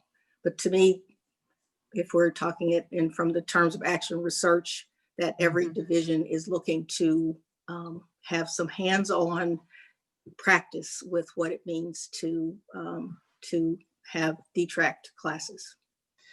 So every division is practicing. Every division is combining and trying with different groups. It is very different because of remote learning. A lot has changed as far as planning and how even how assessments are given. I highly anticipate in the spring when things, I'm being optimistic, when things change in the spring, that we will be able to resume that. I think remote learning in a pandemic has been a big learning curve. And so lessons and units and assessments are being done in very different ways from very different virtual platforms that are different from the units and the common assessments that were created before we left. So I believe we will resume those as soon as we're able to. Yeah. And I would appreciate, this is my last thing. Sarah's going to regret asking if I had questions. That what you just talked about, that inform and be a part of this presentation, because saying when I saw action research, I didn't know that this is what you were talking about in terms of the hands-on work that's being done and the intentional, work with students and how that's informing the work. So that would be, I think, enlightening and just a transparent way of showing that, 2022 isn't like, oh, and here we go, we're about to start this, because it has been starting, but to articulate that in a way that's accessible to our community, I think would be helpful. I will absolutely add that. Thank you. Thank you. Gina, do you have any questions? I can't see you, or Matt. Yeah, thanks, Sarah. I appreciate this update. I have a question that goes back to what came up a lot last year around this time. A lot of discussion about what the experience has been like at other schools like ETHS. And I know that this is something that we're committed to moving forward with, but at the same time, there's another, well, 6 months at least of some kind of normalcy at that from that point. Now we've had this hybrid or this remote situation that so many of us are in. So I guess I'm wondering to what degree we're continuing to keep an eye on how others are doing and learning from their successes or failures or challenges along the way. Because I know that the numbers out of ETHS, the ones that I've seen, and I don't know that I have an exhaustive overview, indicate some concerns that this isn't working there that well. So I just would love to hear how that will be addressed just in an ongoing way, obviously. Two things. I would welcome the opportunity to examine some of that that data that you're referring to and have a conversation about it. Secondly, though, I think you'll also see how we are learning from some of the other schools as we talk about our recommendations and our requests for approvals next week, all right, or next month, excuse me, when we bring that to the board, because absolutely, of course, we have to be learning from what other schools have done, and not just the one school a little bit north of here, right? But in a broader slice from that as well. But yeah, that's a big part of informing our work. So I mentioned, I guess the last thing I'll say right now, Matt, to respond to that is I mentioned updating our FAQ with a little bit more research as well on our website, and you'll see some of a response to what you're saying in that work as well. Okay. Absolutely, and I know the numbers that are out there that we can look at are there's not universal agreement on how much weight to assign those, and so that's one thing I'd be interested in seeing in over the next several months is what are the metrics that we're going to be using to have as a benchmark to know what is success, gradations of success towards the goal of improving the experience for all students. There's these little things that on their own aren't everything, but they add up. And so, do we count the number of scholarship cup recipients? Do we start breaking that down by gender and by ethnicity? Is that something that I think that makes sense? At least do it, and then there can be a debate as to whether that, how much weight to assign that. How many points does that count? Same with the National Merit semifinalists. I've looked at those numbers over the years, and those have been trending downward. And so, and that's kind of an apples to apples year to year thing, because that's, every year it's the top small percentage that qualify. And so there's some numbers that, I think, holistically, we should really come to some level of consensus on of what counts. I'm really glad you brought that up, because I think that as we first of all, when we take a look at those student experiences that you're describing there, whether it's exactly what you've described or something else, that's what we want to see in the first student outcome grid that's in that logic model, right? The experiences our students have in this school, what are those? And then how do we move that out in terms of benchmarks and outcomes? So it really does a nice job of kind of beginning to explain that point. Thanks for that. And I think we're going to get that feedback from the community that's going to help us to populate that logic model. The second thing I want to say is, though, as we take a look at these benchmark outcomes, it's almost certain that we're going to take a look at more criterion reference assessments rather than the norm reference assessments that you're talking about with PSAT and MSQT, because there are so many factors that go into the NMSQT, right? I mean, it is a fraction of a percent that we're talking about, a minuscule fraction of a percent in this school. And it's less than 1% of all the test takers in the state are identified for that. And there is fluctuation with that every year. And a kid who hits the same benchmark one year might not actually, with that exact same score, be the same kind of scholar the following year because of how that falls. Not a good benchmark to figure out where we want to go as a school, right? We want to know exactly, like, these are the outcomes that are a little bit more criterion reference. So I appreciate you bringing that up so I could explain that a little bit, but I also think that you have to really, explain what we were looking for in that logic model. Yeah, thanks. And one thing final comment is just something that is not revolutionary, but the notion of grade inflation. I know colleges, in my view, maybe this is because I didn't have great college grades, I had okay grades, but it seems like they give out A's like candy in college from what I've observed in my time employing or contracting with people, and just anecdotally again. And so I feel like we need to try to make sure that we're just, voicing that and acknowledge and emphasizing that to the community, that this is not something that we're going to just manufacture, without it actually having meaning. And so again, I'm not teaching anyone here anything, but this is more just to kind of underscore that point for the community. Yeah, Dr. Chandler has been really helpful analyzing our API and undercovering some of what you're describing there too. So yeah, it's been really valuable for us. Thank you, Matt. Gina, did you have any questions? Am I the last one? Kind of. I mean, technically the last one, but I can ask my questions if you want. No. I just, that's fine. First of all, thank you all for the presentation. I really appreciated the, at the beginning of it, the phases and your partnership with the Regional Educational Laboratory. I also really appreciated your discussion about the coaching and coaches and embedded and how that is definitely evidence-based. My question about the coaching piece is, you mentioned in the presentation that all of the teachers have been provided with the book, Student-Driven Differentiation and the Impact Cycle. Are you all doing a book study, or does everyone just get the book and they're on their own with that? I apologize, that just the coaches, the instructional coaches have both of those books, and we are doing book studies with both of those books. My hope is that then they will use those same tools with their staff that they're coaching. The coaches are currently engaging in what we're calling lunch and learns.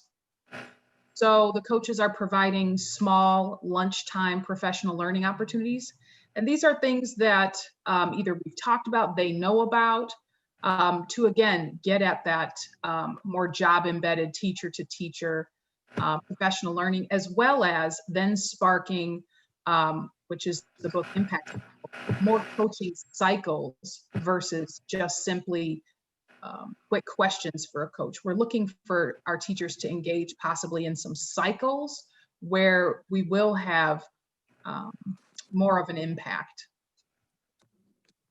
Yeah, it's because my curiosity about that was lunch and learns. That's a volunteer gig, right? Like if you decide to show up for a lunch and learn, you show up for that. So that doesn't necessarily make that systemic unless your coaching model is systemic, right? Correct. Yeah, so is the coaching model systemic? That is, we are working on all of that simultaneously. Lisa Westman is coaching the coaches on coaching, differentiation and coaching. So we are putting together the Oak Park River Forest philosophy on coaching. The coaches are creating a presentation to reintroduce coaching to the staff. Okay, because coaching's not new, right? Coaching's not new to the high school. 4 years, about 4 years we've had it, maybe 5. It started just before I was here, I believe. I think it may be 6 because it was going into its second year, I think, when I came. Okay. So the conversation that we've had with the coaching staff is that coaching, there are a variety of models, correct, on what coaching can look like. However, we are going to subscribe and learn more about Jim Knight's model of coaching, hence the reason we're reading Impact Coaching, so that we can systematize our coaching process to yield better results for the teachers. And is that I'm not as familiar with Jim Knight, but I'll take a look at it. Does he have equity tools built into this differentiation and coaching style and model and all of that? You know, I am not going to speak to that for certain. His model is out of the University of Kansas. And back when I was a teacher, I went to his 3-day coaching seminar. It was 3 full days to become an instructional coach. So I actually was taught through his model.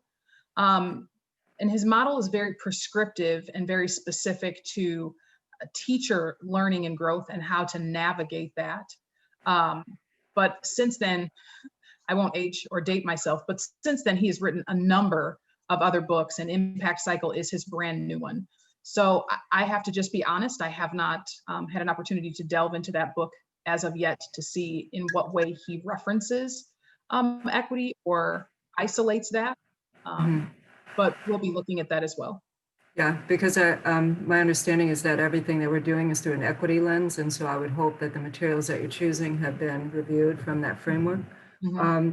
The other question that I had was, how are you using the current data that you have on students to drive what is being brought forward? I heard Greg talk about benchmark outcomes. Yeah. But are those benchmark outcomes going to be the benchmark outcomes once this is implemented 2022, or is there data current now that's feeding into that benchmark space? You know, I can kind of address that in two ways. First, the benchmark outcomes that we're going to identify through this process, we see guiding moving forward. I do want to say that, but I also, and I'm sure Lori has information she wants to add to this as well, but the data that we worked through, significant amount of data in our curriculum evaluation process 2 years ago as we were going through that's what really guided our plans, right? Each division came up with a specific plan for, we want to change this and we want to focus on this as a result of their evaluation and their data analysis. So this whole process is data formed beginning with that, and then the benchmarks are going to be ways to kind of measure our growth moving forward. Okay, good. Okay, great. I also appreciated Ms. Hill speaking about the currently the work that's being done that makes it accessible to students with scaffolds and the tools, right, to make the curriculum accessible for students that do have that need. I have not heard a lot about the enrichment opportunities that you're doing now. Now, I know that as Oak Park River Forest High School, that is something that's embedded already. What I'm really, really clear on is that there's such a conversation about ensuring that the white kids in our community don't lose out on any opportunities that they've already gained. I'm going to be real clear with words right now. So, and to ensure that our students of color, Black and Brown, actually get the opportunity to have the same opportunity, same learning challenges that white kids get. But there is a question in the community continually about how do we ensure, and I heard it a little bit in Craig's question, how do we ensure that, that this standard that we've set for what our curriculum needs to be is not altered. I have my own views about that what underlies that question. I've said it before, but how I feel like based on what you've shown us, it does not fully hit how we're maintaining that standard. I do totally get the scaffolding, right, for the students that need it to get to that space, but I'm not seeing enough about the enrichment opportunities that are going to need to be present to convince a group of people in our community who have clearly made the question very known to ensure that students don't lose any of the academic excellence that Oak Park is known for. And of course, as an educator, I want to make sure that that's the case as well for all the students. So I'm not seeing that here. And so I would like to see that here. I'd like to see more of what the plan includes as far as enrichment opportunities. And then my last piece, because you spoke about equity, and it would not be a meeting if I did not bring this up, or I would not be the person in the meeting if I did not bring this up. What in this process is going to ensure that students aren't experiencing racism? So we have a lot of conversations about all of the things that we're putting in place, but we're not necessarily having a conversation about students are experiencing racism in whatever format they're experiencing it in an institutional way. So I want to hear more about that. And I'd love to know, the coaching model, ensuring that the coaching model and the coaches are able to actually speak with some level of equity fluency, literacy around what it looks like to ensure that racism isn't happening in the class, interpersonal, individual, structural, all of the ways, all of the dimensions. But I'm not really seeing that, and I would like that to be really explicit. Sure, if I could speak to that really quick, Gina, what we are already doing currently in place, we have our care teams that do address racism. It addresses the work that teachers need to do at an individual level to recognize racism in their work. Secondly, from a systemic standpoint, when we speak to, and you mentioned the instructional coaching, and does it have an equity foundation, or is it equity based in the readings that are happening now? As we're looking at the future of our equity partnership, we're certainly looking at one of the criteria, or one of the pieces that we need is instructional coaching that is based in equity. So we're looking to systematize that work through our equity partnerships. So, okay, I'm hearing all of the words. That sounds so great. I just want to see it as a solid in the plan, and to know what those measurable outcomes will be and what they'll look like. Whether that's data that you get from students, preferably from students, especially around their experiences.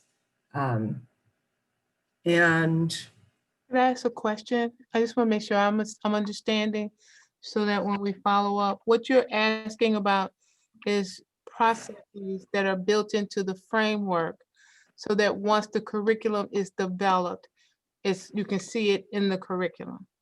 I just want to make sure I'm understanding. Okay. yes, both and Okay. yes, Dr. Pruitt-Adams, yes, in the Okay. curriculum, as well as, explicitly, like the explicit learning that has to happen for educators to be anti-biased, anti-racist educators. So that work with what this freshman curriculum implementation feels like, that is going to be a critical piece of what this work looks like as well. And as an educator, what I can say for sure is I know that our educators' intentions are of the utmost. I know that. I've seen them, I've watched them, I've worked with them. I had experiences with some amazing educators in that building when my daughter was there. So I know that exists. So I'm not trying to, I just want to know that the system itself is putting in the pieces that are required for us to become anti-biased, anti-racist institution overall. Thank you. I was just trying to make sure I understood. Yeah, thank you. Those are all of my questions. Thank you, Gina. Thank you, Gina. Okay, I have a handful of questions. So this has been sort of gotten at with a couple other questions and answers, but I just want to make it really explicit. So professional development currently is something that's negotiated through the collective bargaining agreement, correct? And differentiation is one of my understanding, not being an educator, is that it's one of the most difficult things for faculty to do, right? Try to meet all of these students where they're at with their varying needs, figure out their individual goals. Like, this sounds like a lot of work. And so it seems to me that we need to be very explicit in what types of professional development is being offered and what types of, access to coaching, et cetera. What I want to know is, how are we going to ensure that all of the faculty is getting what they need, right? That we're differentiating among the faculty to make sure that they're getting the professional development that they need specifically for them, since we can't really mandate any, my understanding is that we really can't mandate any sort of specific professional development. So yeah, look, I want to respond to that. I know you have other questions, but I think it's important that I respond. Thanks, Sarah. So all sorts of things are negotiated, but the content of PD is developed collaboratively, right? So there's a big difference between negotiation as far as a contract is concerned and developing something collaboratively. And so what we have identified are 4 kind of main topics for professional development to guide us moving forward, that are required elements. They're going to be in our professional development as we move forward. Culturally responsive pedagogy, specific focus on assessment, creating a culture of warmth in our classroom environments, And then, of course, integrating technology into that, particularly right in our current environment, and that's moving forward. But those 4 things are part of what we are doing moving forward. We started the year with those things, and we're moving on towards that. And so I hope that clarifies that a little bit, or adds depth to it in any way. Yeah, it does. I guess I'm just wondering, like, are there going to be specific action plans? Because every teacher is going to have different strengths and challenges. And so I'm just wondering how we're going to be able to target sort of individual teachers to be able to provide them with the supports that they need to do this work, which sounds incredibly hard, at least from where I'm sitting. And I think it's very much like the classroom. So the best approach is coaching. The best approach to get the individualized, exactly what I need for me is going to come through coaching. So it's kind of, we provide holistic professional learning that we say we want all staff to get. And then we provide teacher to teacher, maybe small group, like we did at our recent staff development day. And then the next tier or the next layer is really coaching for that more individualized, I'm going to come alongside you and we're going to work through this on what it is you specifically need. So that really is the best professional development approach, really 3 prongs to it, and hitting all of those things is going to, I think, according to research, benefit teachers the most. But at this point, isn't coaching voluntary? I mean, don't teachers have to request it? Or can division heads sort of say, like, this coach needs to go to this room? It is voluntary, but we are working really hard to create an environment that elicits more coaching. Sometimes coaching can be seen, if it's the division head says, you go to that room and get coaching, then that's a negative. And really, we want a growth mindset. We have a lot of teachers that seek out coaches, a lot of them. The coaches keep a log of how many, not names or just numbers of, I saw 5 different people this week. I saw 6 different people this week. A lot of teachers are seeking that out, but it's internally driven. It's not punitive. And we really want it to remain at a growth mindset. Like, I want to get better at this, and this person can come alongside me and help me. And I certainly don't want it to ever, I didn't mean to come across in sort of some punitive fashion, right? Like, you know, teachers, you got to get it together. But what I do want to just sort of say is, I think that everybody needs to be rowing in the same direction if this is going to work, right? Like, this just sounds like such a huge lift for our educators.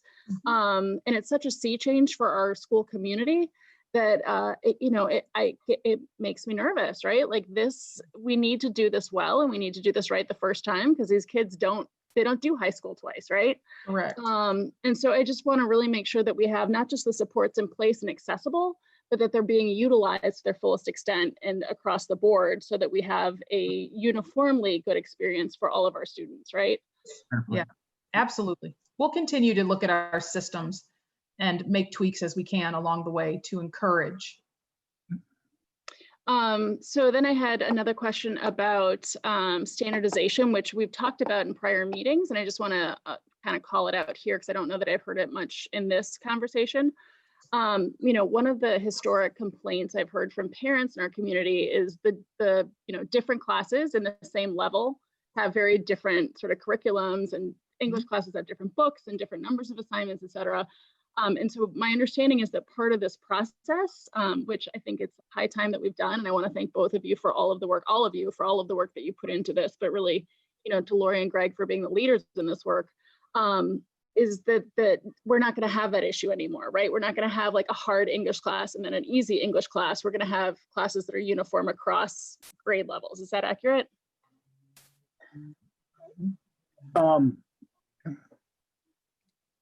Sarah, there's really so much that's built into what that question is, right?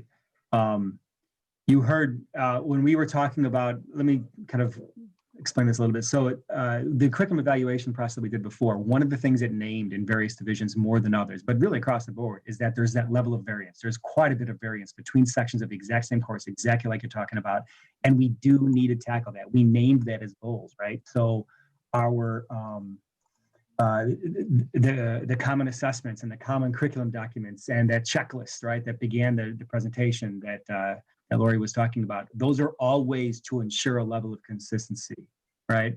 But there is always going to be, and there always will need to be, room for teachers to do things differently in the classroom to respond to the needs of their students, right? There's always going to have to be that level of variance. And so the only reason I'm giving you that explanation is because kind of the absolute nature of the question. And there's no way that anybody can sit here and be honest and tell you that with 100% certainty, the type of thing you described, it will be gone, all right? I mean, there isn't a school that I know in the world, unless they have one that is a completely scripted curriculum, that could make a claim like that. And even if there is a scripted curriculum, the way that I would go about that scripted curriculum would be very different than the way that Lori might go about that curriculum, or you would go about that curriculum.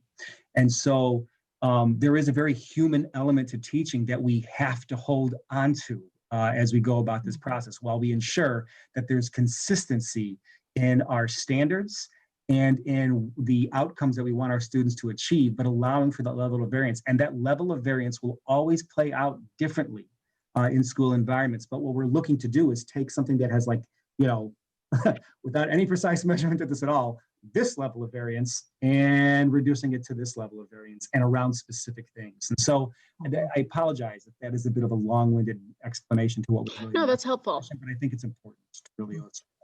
Yeah, I know that's helpful. And certainly, you know, teachers need to feel that they can develop their curriculum in the way that they think is appropriate and deliver it in the way they think it's appropriate, but within parameters, right? Like with certain guardrails to ensure that everybody's having at least a consistent level of outcomes, right? Like they know they have the same skill sets walking out the door at the end of the year than their peers in other classes.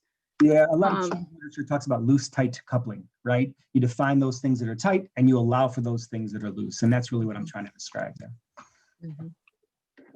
All right, thank you. Any questions, Jackie?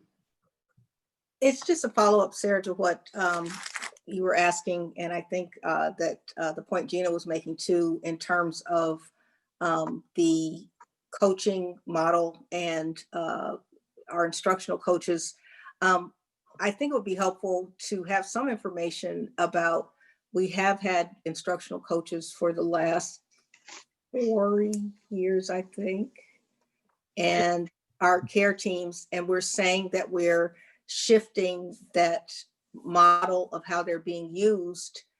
And I'm unclear of what we have learned from the original intent, and how, you know, what have we learned about the model that we were previously using, or that we're using right now, and what this shift means for both of those, the care teams and instructional coaches. Do we need the same amount?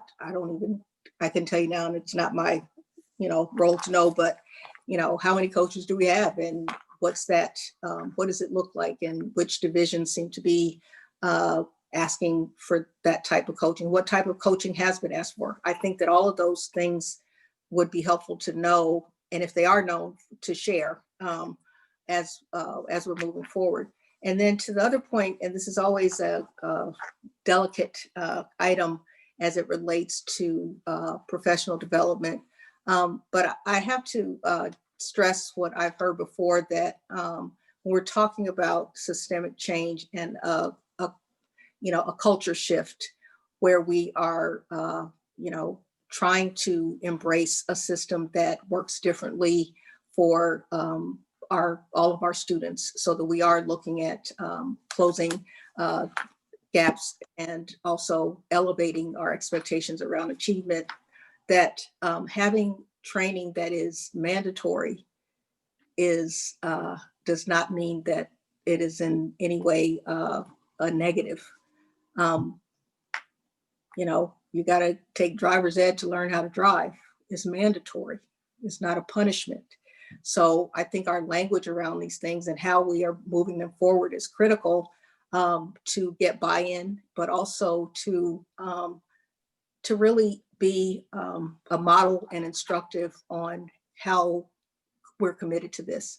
Because as long as something's optional, you may not catch the folks that need it the most, or it may not work because everyone isn't on board.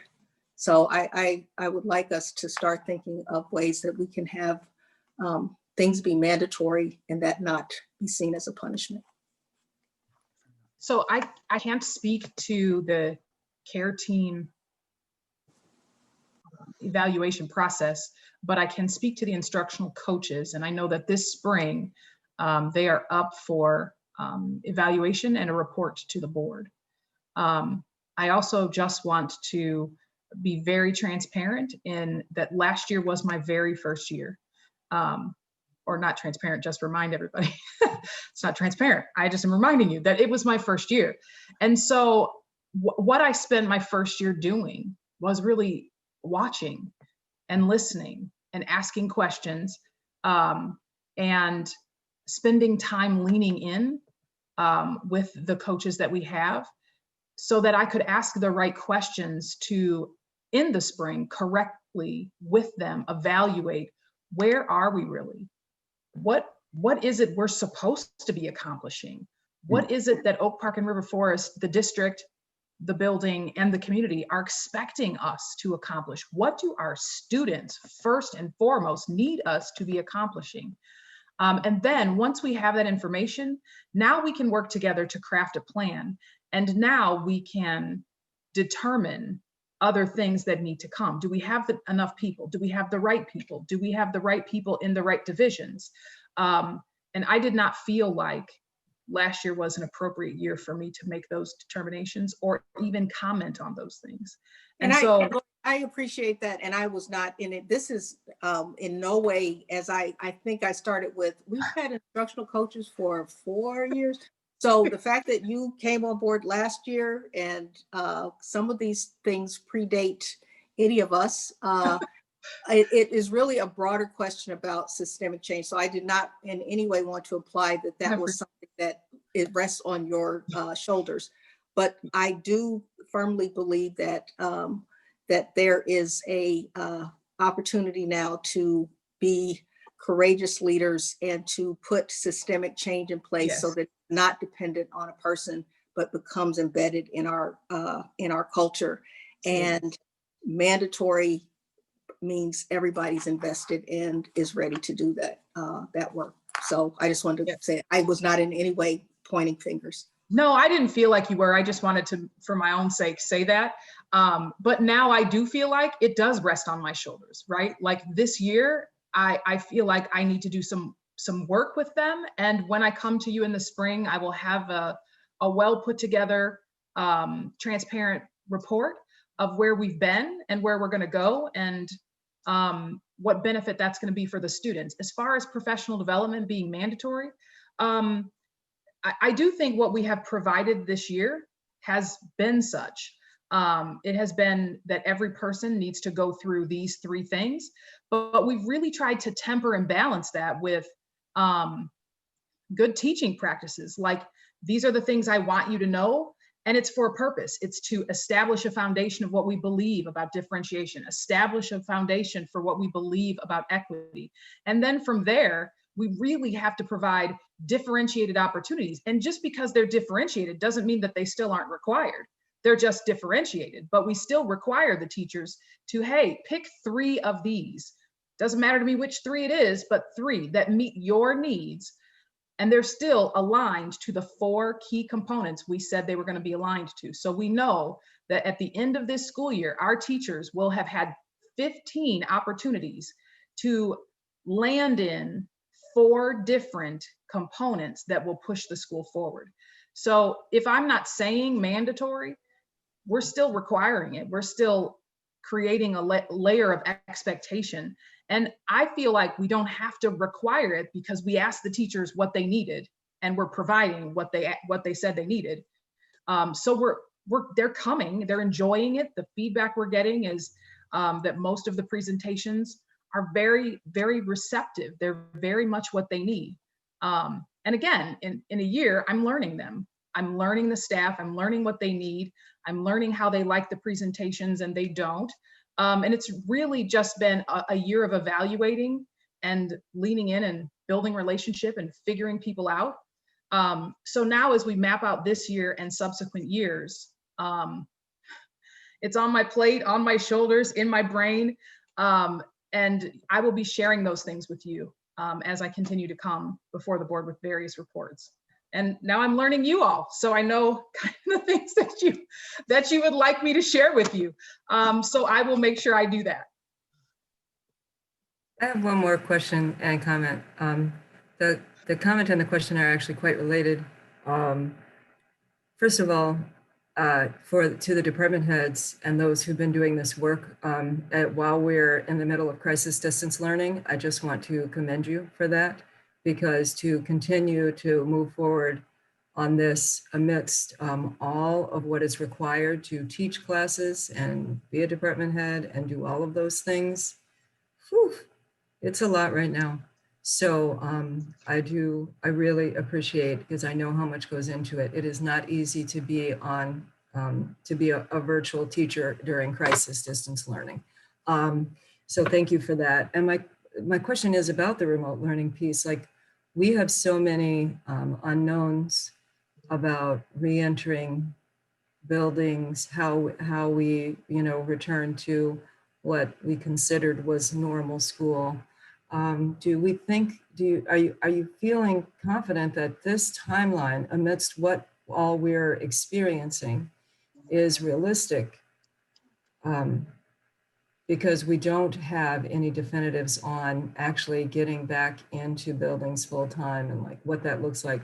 I do understand many of the components of this could absolutely be implemented in a remote framework, but I do know that crisis distance learning during a pandemic is challenging in and of itself. So like implementing an additional piece or something new while we're remote learning, like remote teaching is not what it is to teach in a building. And so I'm just curious what your thoughts are on that, on this timeline piece, and based on the challenges that are already present with engagement.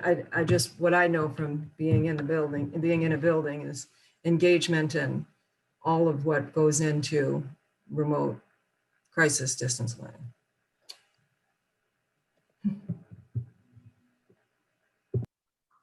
It's Helen English. I think it's fair to say that we are even more energized in the sense that we've been walking toward this for quite a few years. I mean, if you think about just English and history, Amy and I, when we worked together on making placement recommendations, changed something quite substantially in offering students the option of taking honors, freshman honors. So, right now in English, we have 55% of the freshmen are in honors. That's similar to last year. And so it's pretty rewarding to know that 65% of our sophomores are taking honors. And I think that is why I can say we've been walking toward this in ways that perhaps are less visible, to the kind of like, it all looks the same, but it really isn't. That's a change of an order of magnitude that I think we're celebrating. And it's important that that work was done before the pandemic. Those students who chose an honors class as freshmen, they didn't know anything about the pandemic, nor did we. And those teachers and students working together with parents and counselors that recommended sophomores for honors English, they didn't know anything about the pandemic. So for me, it's the work in progress. And I think those are ways that we can be confident that, it is a progression. It's not an overnight. Thank you for that. But what you're saying is making the case that folks are trying to make about why would we do this then if we have more kids in honors, right?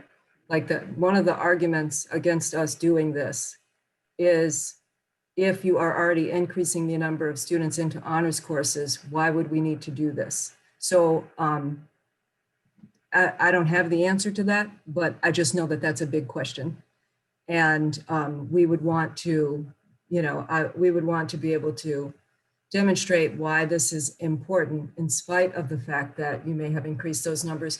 And we don't necessarily, personally right now, I don't know the breakdown of that 55% demographically. So I just, it's just part of what one of the questions is, like, just keep it real. People want to know, like, well, why do this if more kids are already in honors? If the goal is to get people in honors, why do this?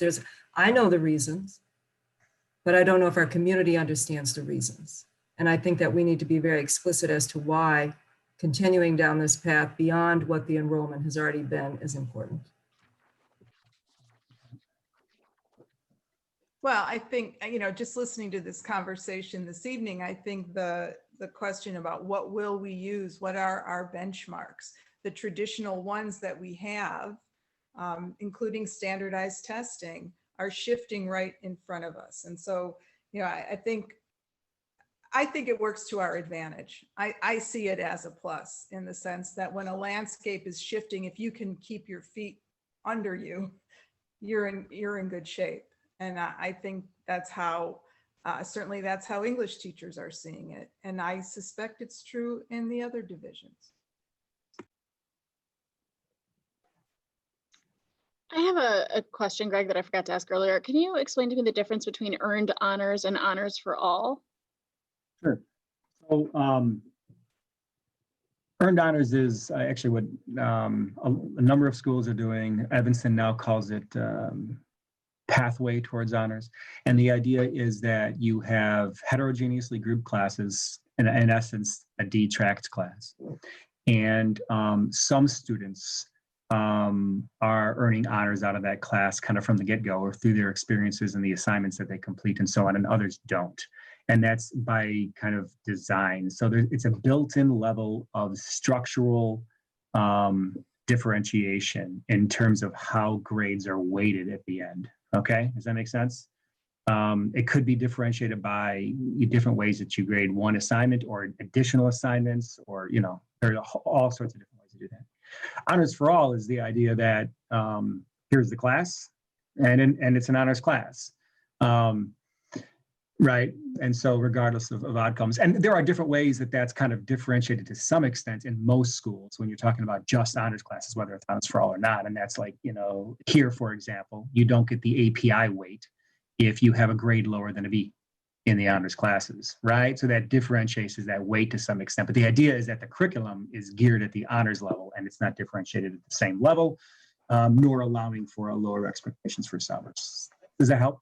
Yeah, no, that helps a lot. So there's just no barrier to access for the honors for all, right? Like you don't have to be plucked and placed into it. You self-select. That's exactly it. I mean, one of the things we're beginning to take a look at is, or not really beginning, is how bias plays out in in different models for honors for all, right? Whether it's bias that walks through the door, right? That are kind of ingrained in how kids see themselves, or it's in bias in how teachers are going about the work of the classroom, biases that we all have in our work. And so we're looking for a structure, right, that's going to be aware of that. And there were a lot of points about that earlier on. And so thank you. Thank you. Any other questions or follow-ups from board members? Well, thank you all for the work that you're doing. This is not easy, and it's certainly thinking outside the box, which is great and not something we see a ton of historically. So I really appreciate all of the energy and effort that's gone into being creative and finding solutions. Thank you so much. Appreciate that. So thank you. The next item is an update on students on site. Moving forward at each of our meetings, I will give an update on where we are as a district. So today I'm going to briefly speak about students on site, as well as the Reimagine Education OPRF Advisory Committee.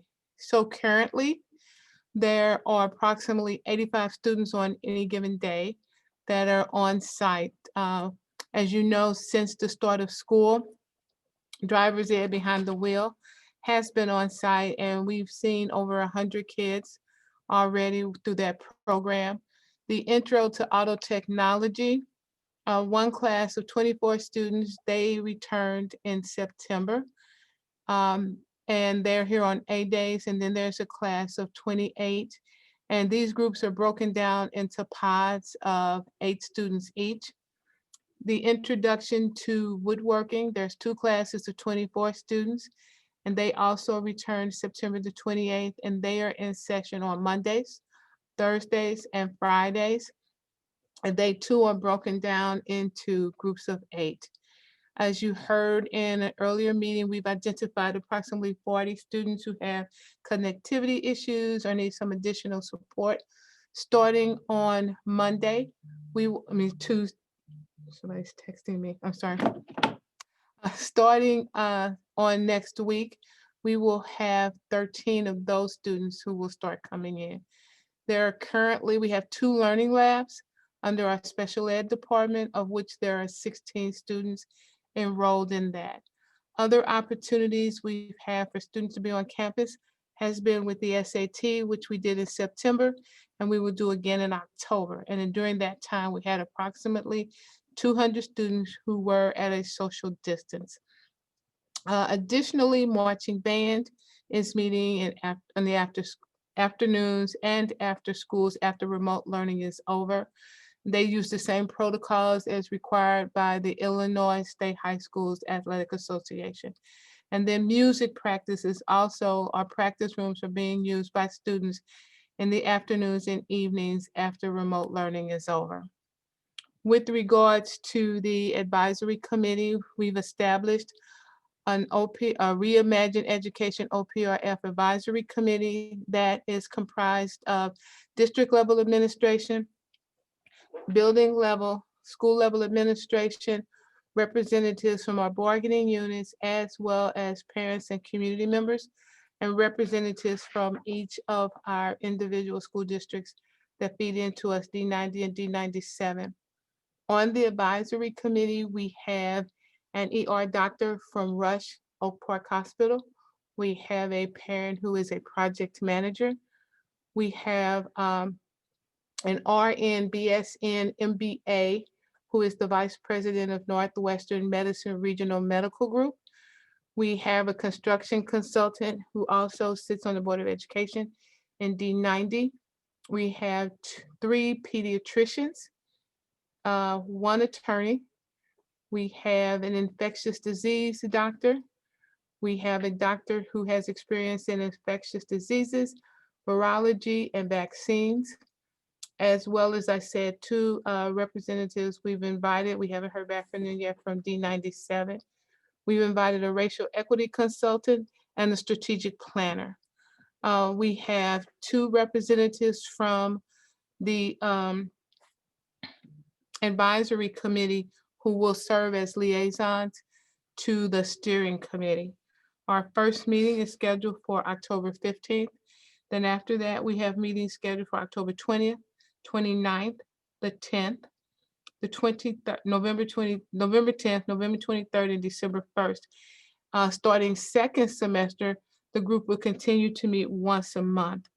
The focus of the advisory group is to provide feedback, insight, and recommendations to the steering committee with regards to the identified areas of equity, facilities, medical and health protocols, teaching and technology, and student and staff training.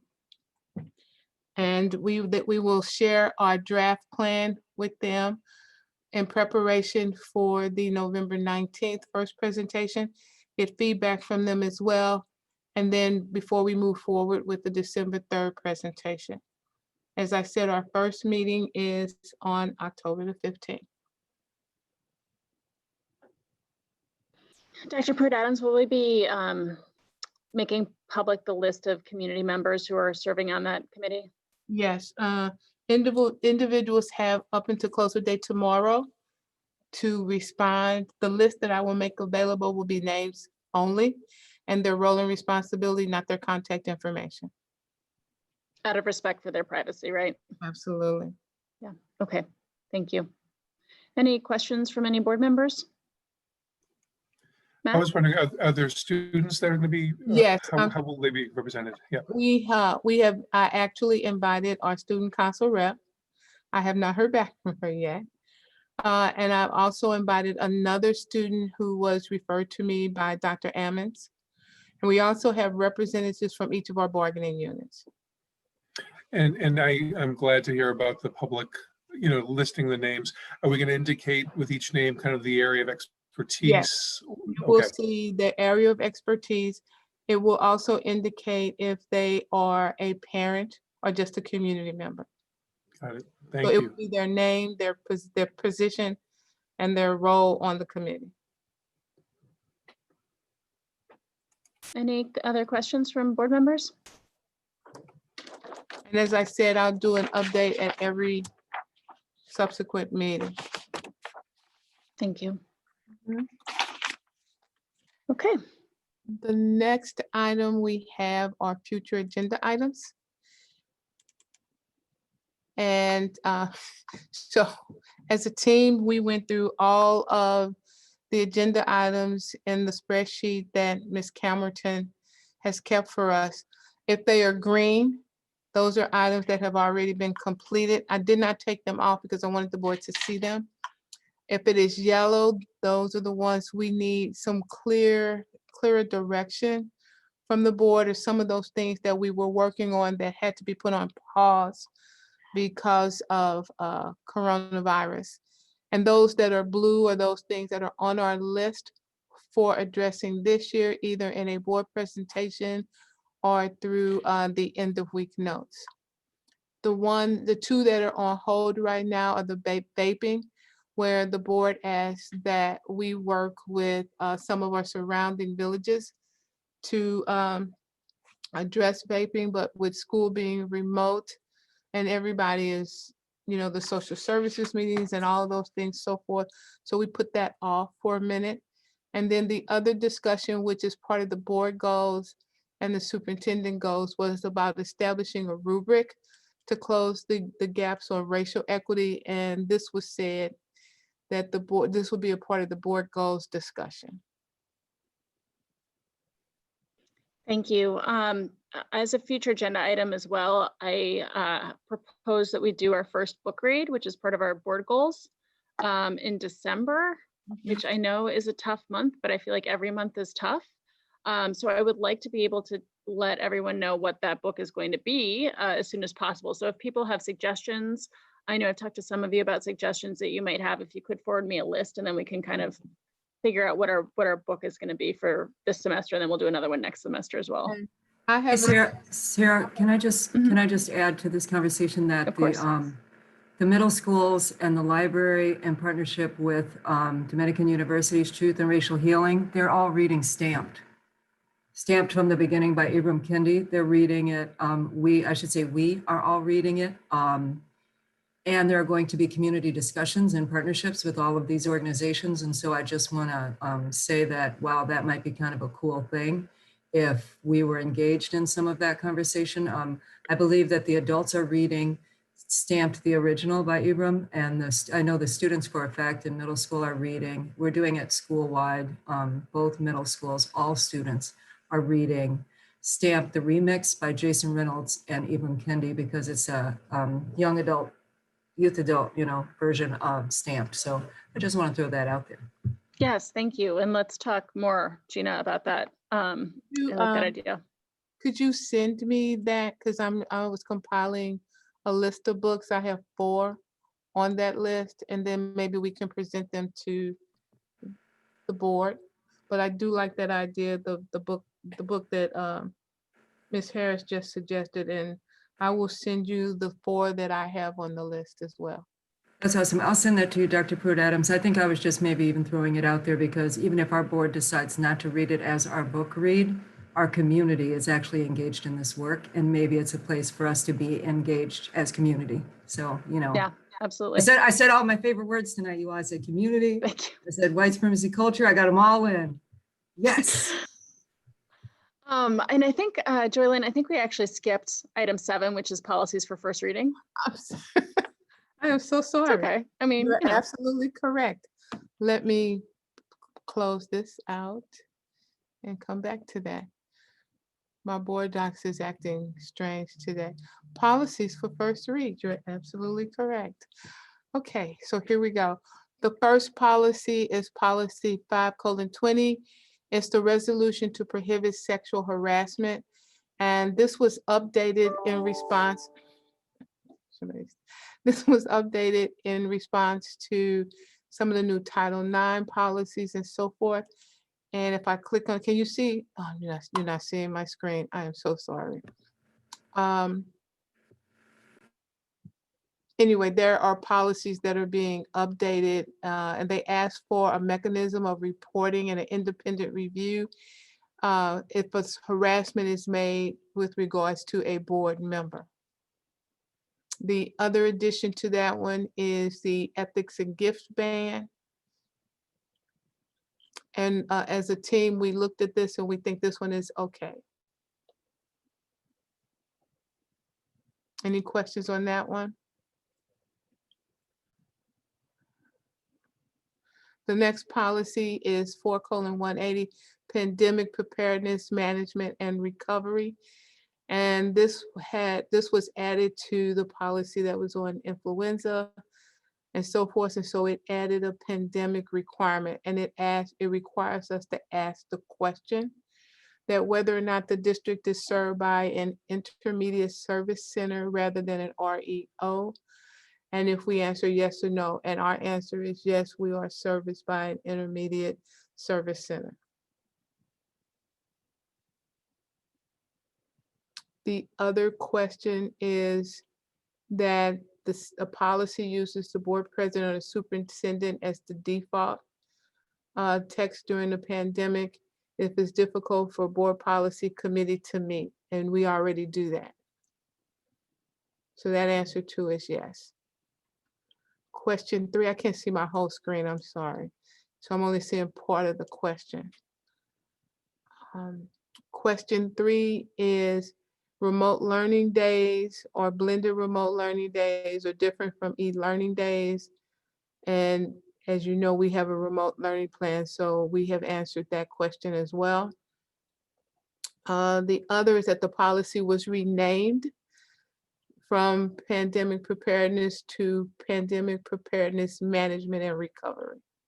And this was in response to the General Assembly, also in response to the ongoing COVID pandemic. And then the other change was that it embodied the CDC's pandemic definition, and also in times of emergencies, the function of different state and local and governments. Are there any questions on this policy? Okay. The next one is 7:20, harassment of students prohibited. And this changes were made in response to the new requirements under Title IX. Any questions? 7:180, prevention and response to bullying, intimidation, and harassment was also changed in response to Title IX, and that the district had to identify the Title IX coordinators and so forth. We have done that, and our training is October the 15th. The next, any questions? The next one is policy 7:185, teen and student dating violence prohibited. This too is in response to Title IX. The next one, policies, are there any questions? I'm sorry. The next one is response to policy 7:190, behavior. And this required question is tied to, in late November and early 2020, response to investigative journalism was really about the emergency rules for isolation and physical restraint. Our staff has been trained, our SPAD staff has been trained on that, and we are in compliance with the law. Are there any questions? And we only do restraint if it is absolutely necessary. We don't have an isolation room, but we only do restraint when a student is being physically aggressive. And that's when it's done. But as I said, our staff has been trained. If there are no questions, then we would recommend that this be brought forward at the October 22nd regular Board of Education meeting for approval for first read. All right, thank you very much. That concludes all the items. All right. So at this point, I move that we adjourn, knowing that we are actually going to reopen in a special board meeting. We're staying on this Zoom link, right? Yes. Okay. Second. All in favor? Aye. Aye. Aye. Any opposed? Do people want to take a few minute break before we reconvene? 5 minutes? Okay, let's come back at 9:07.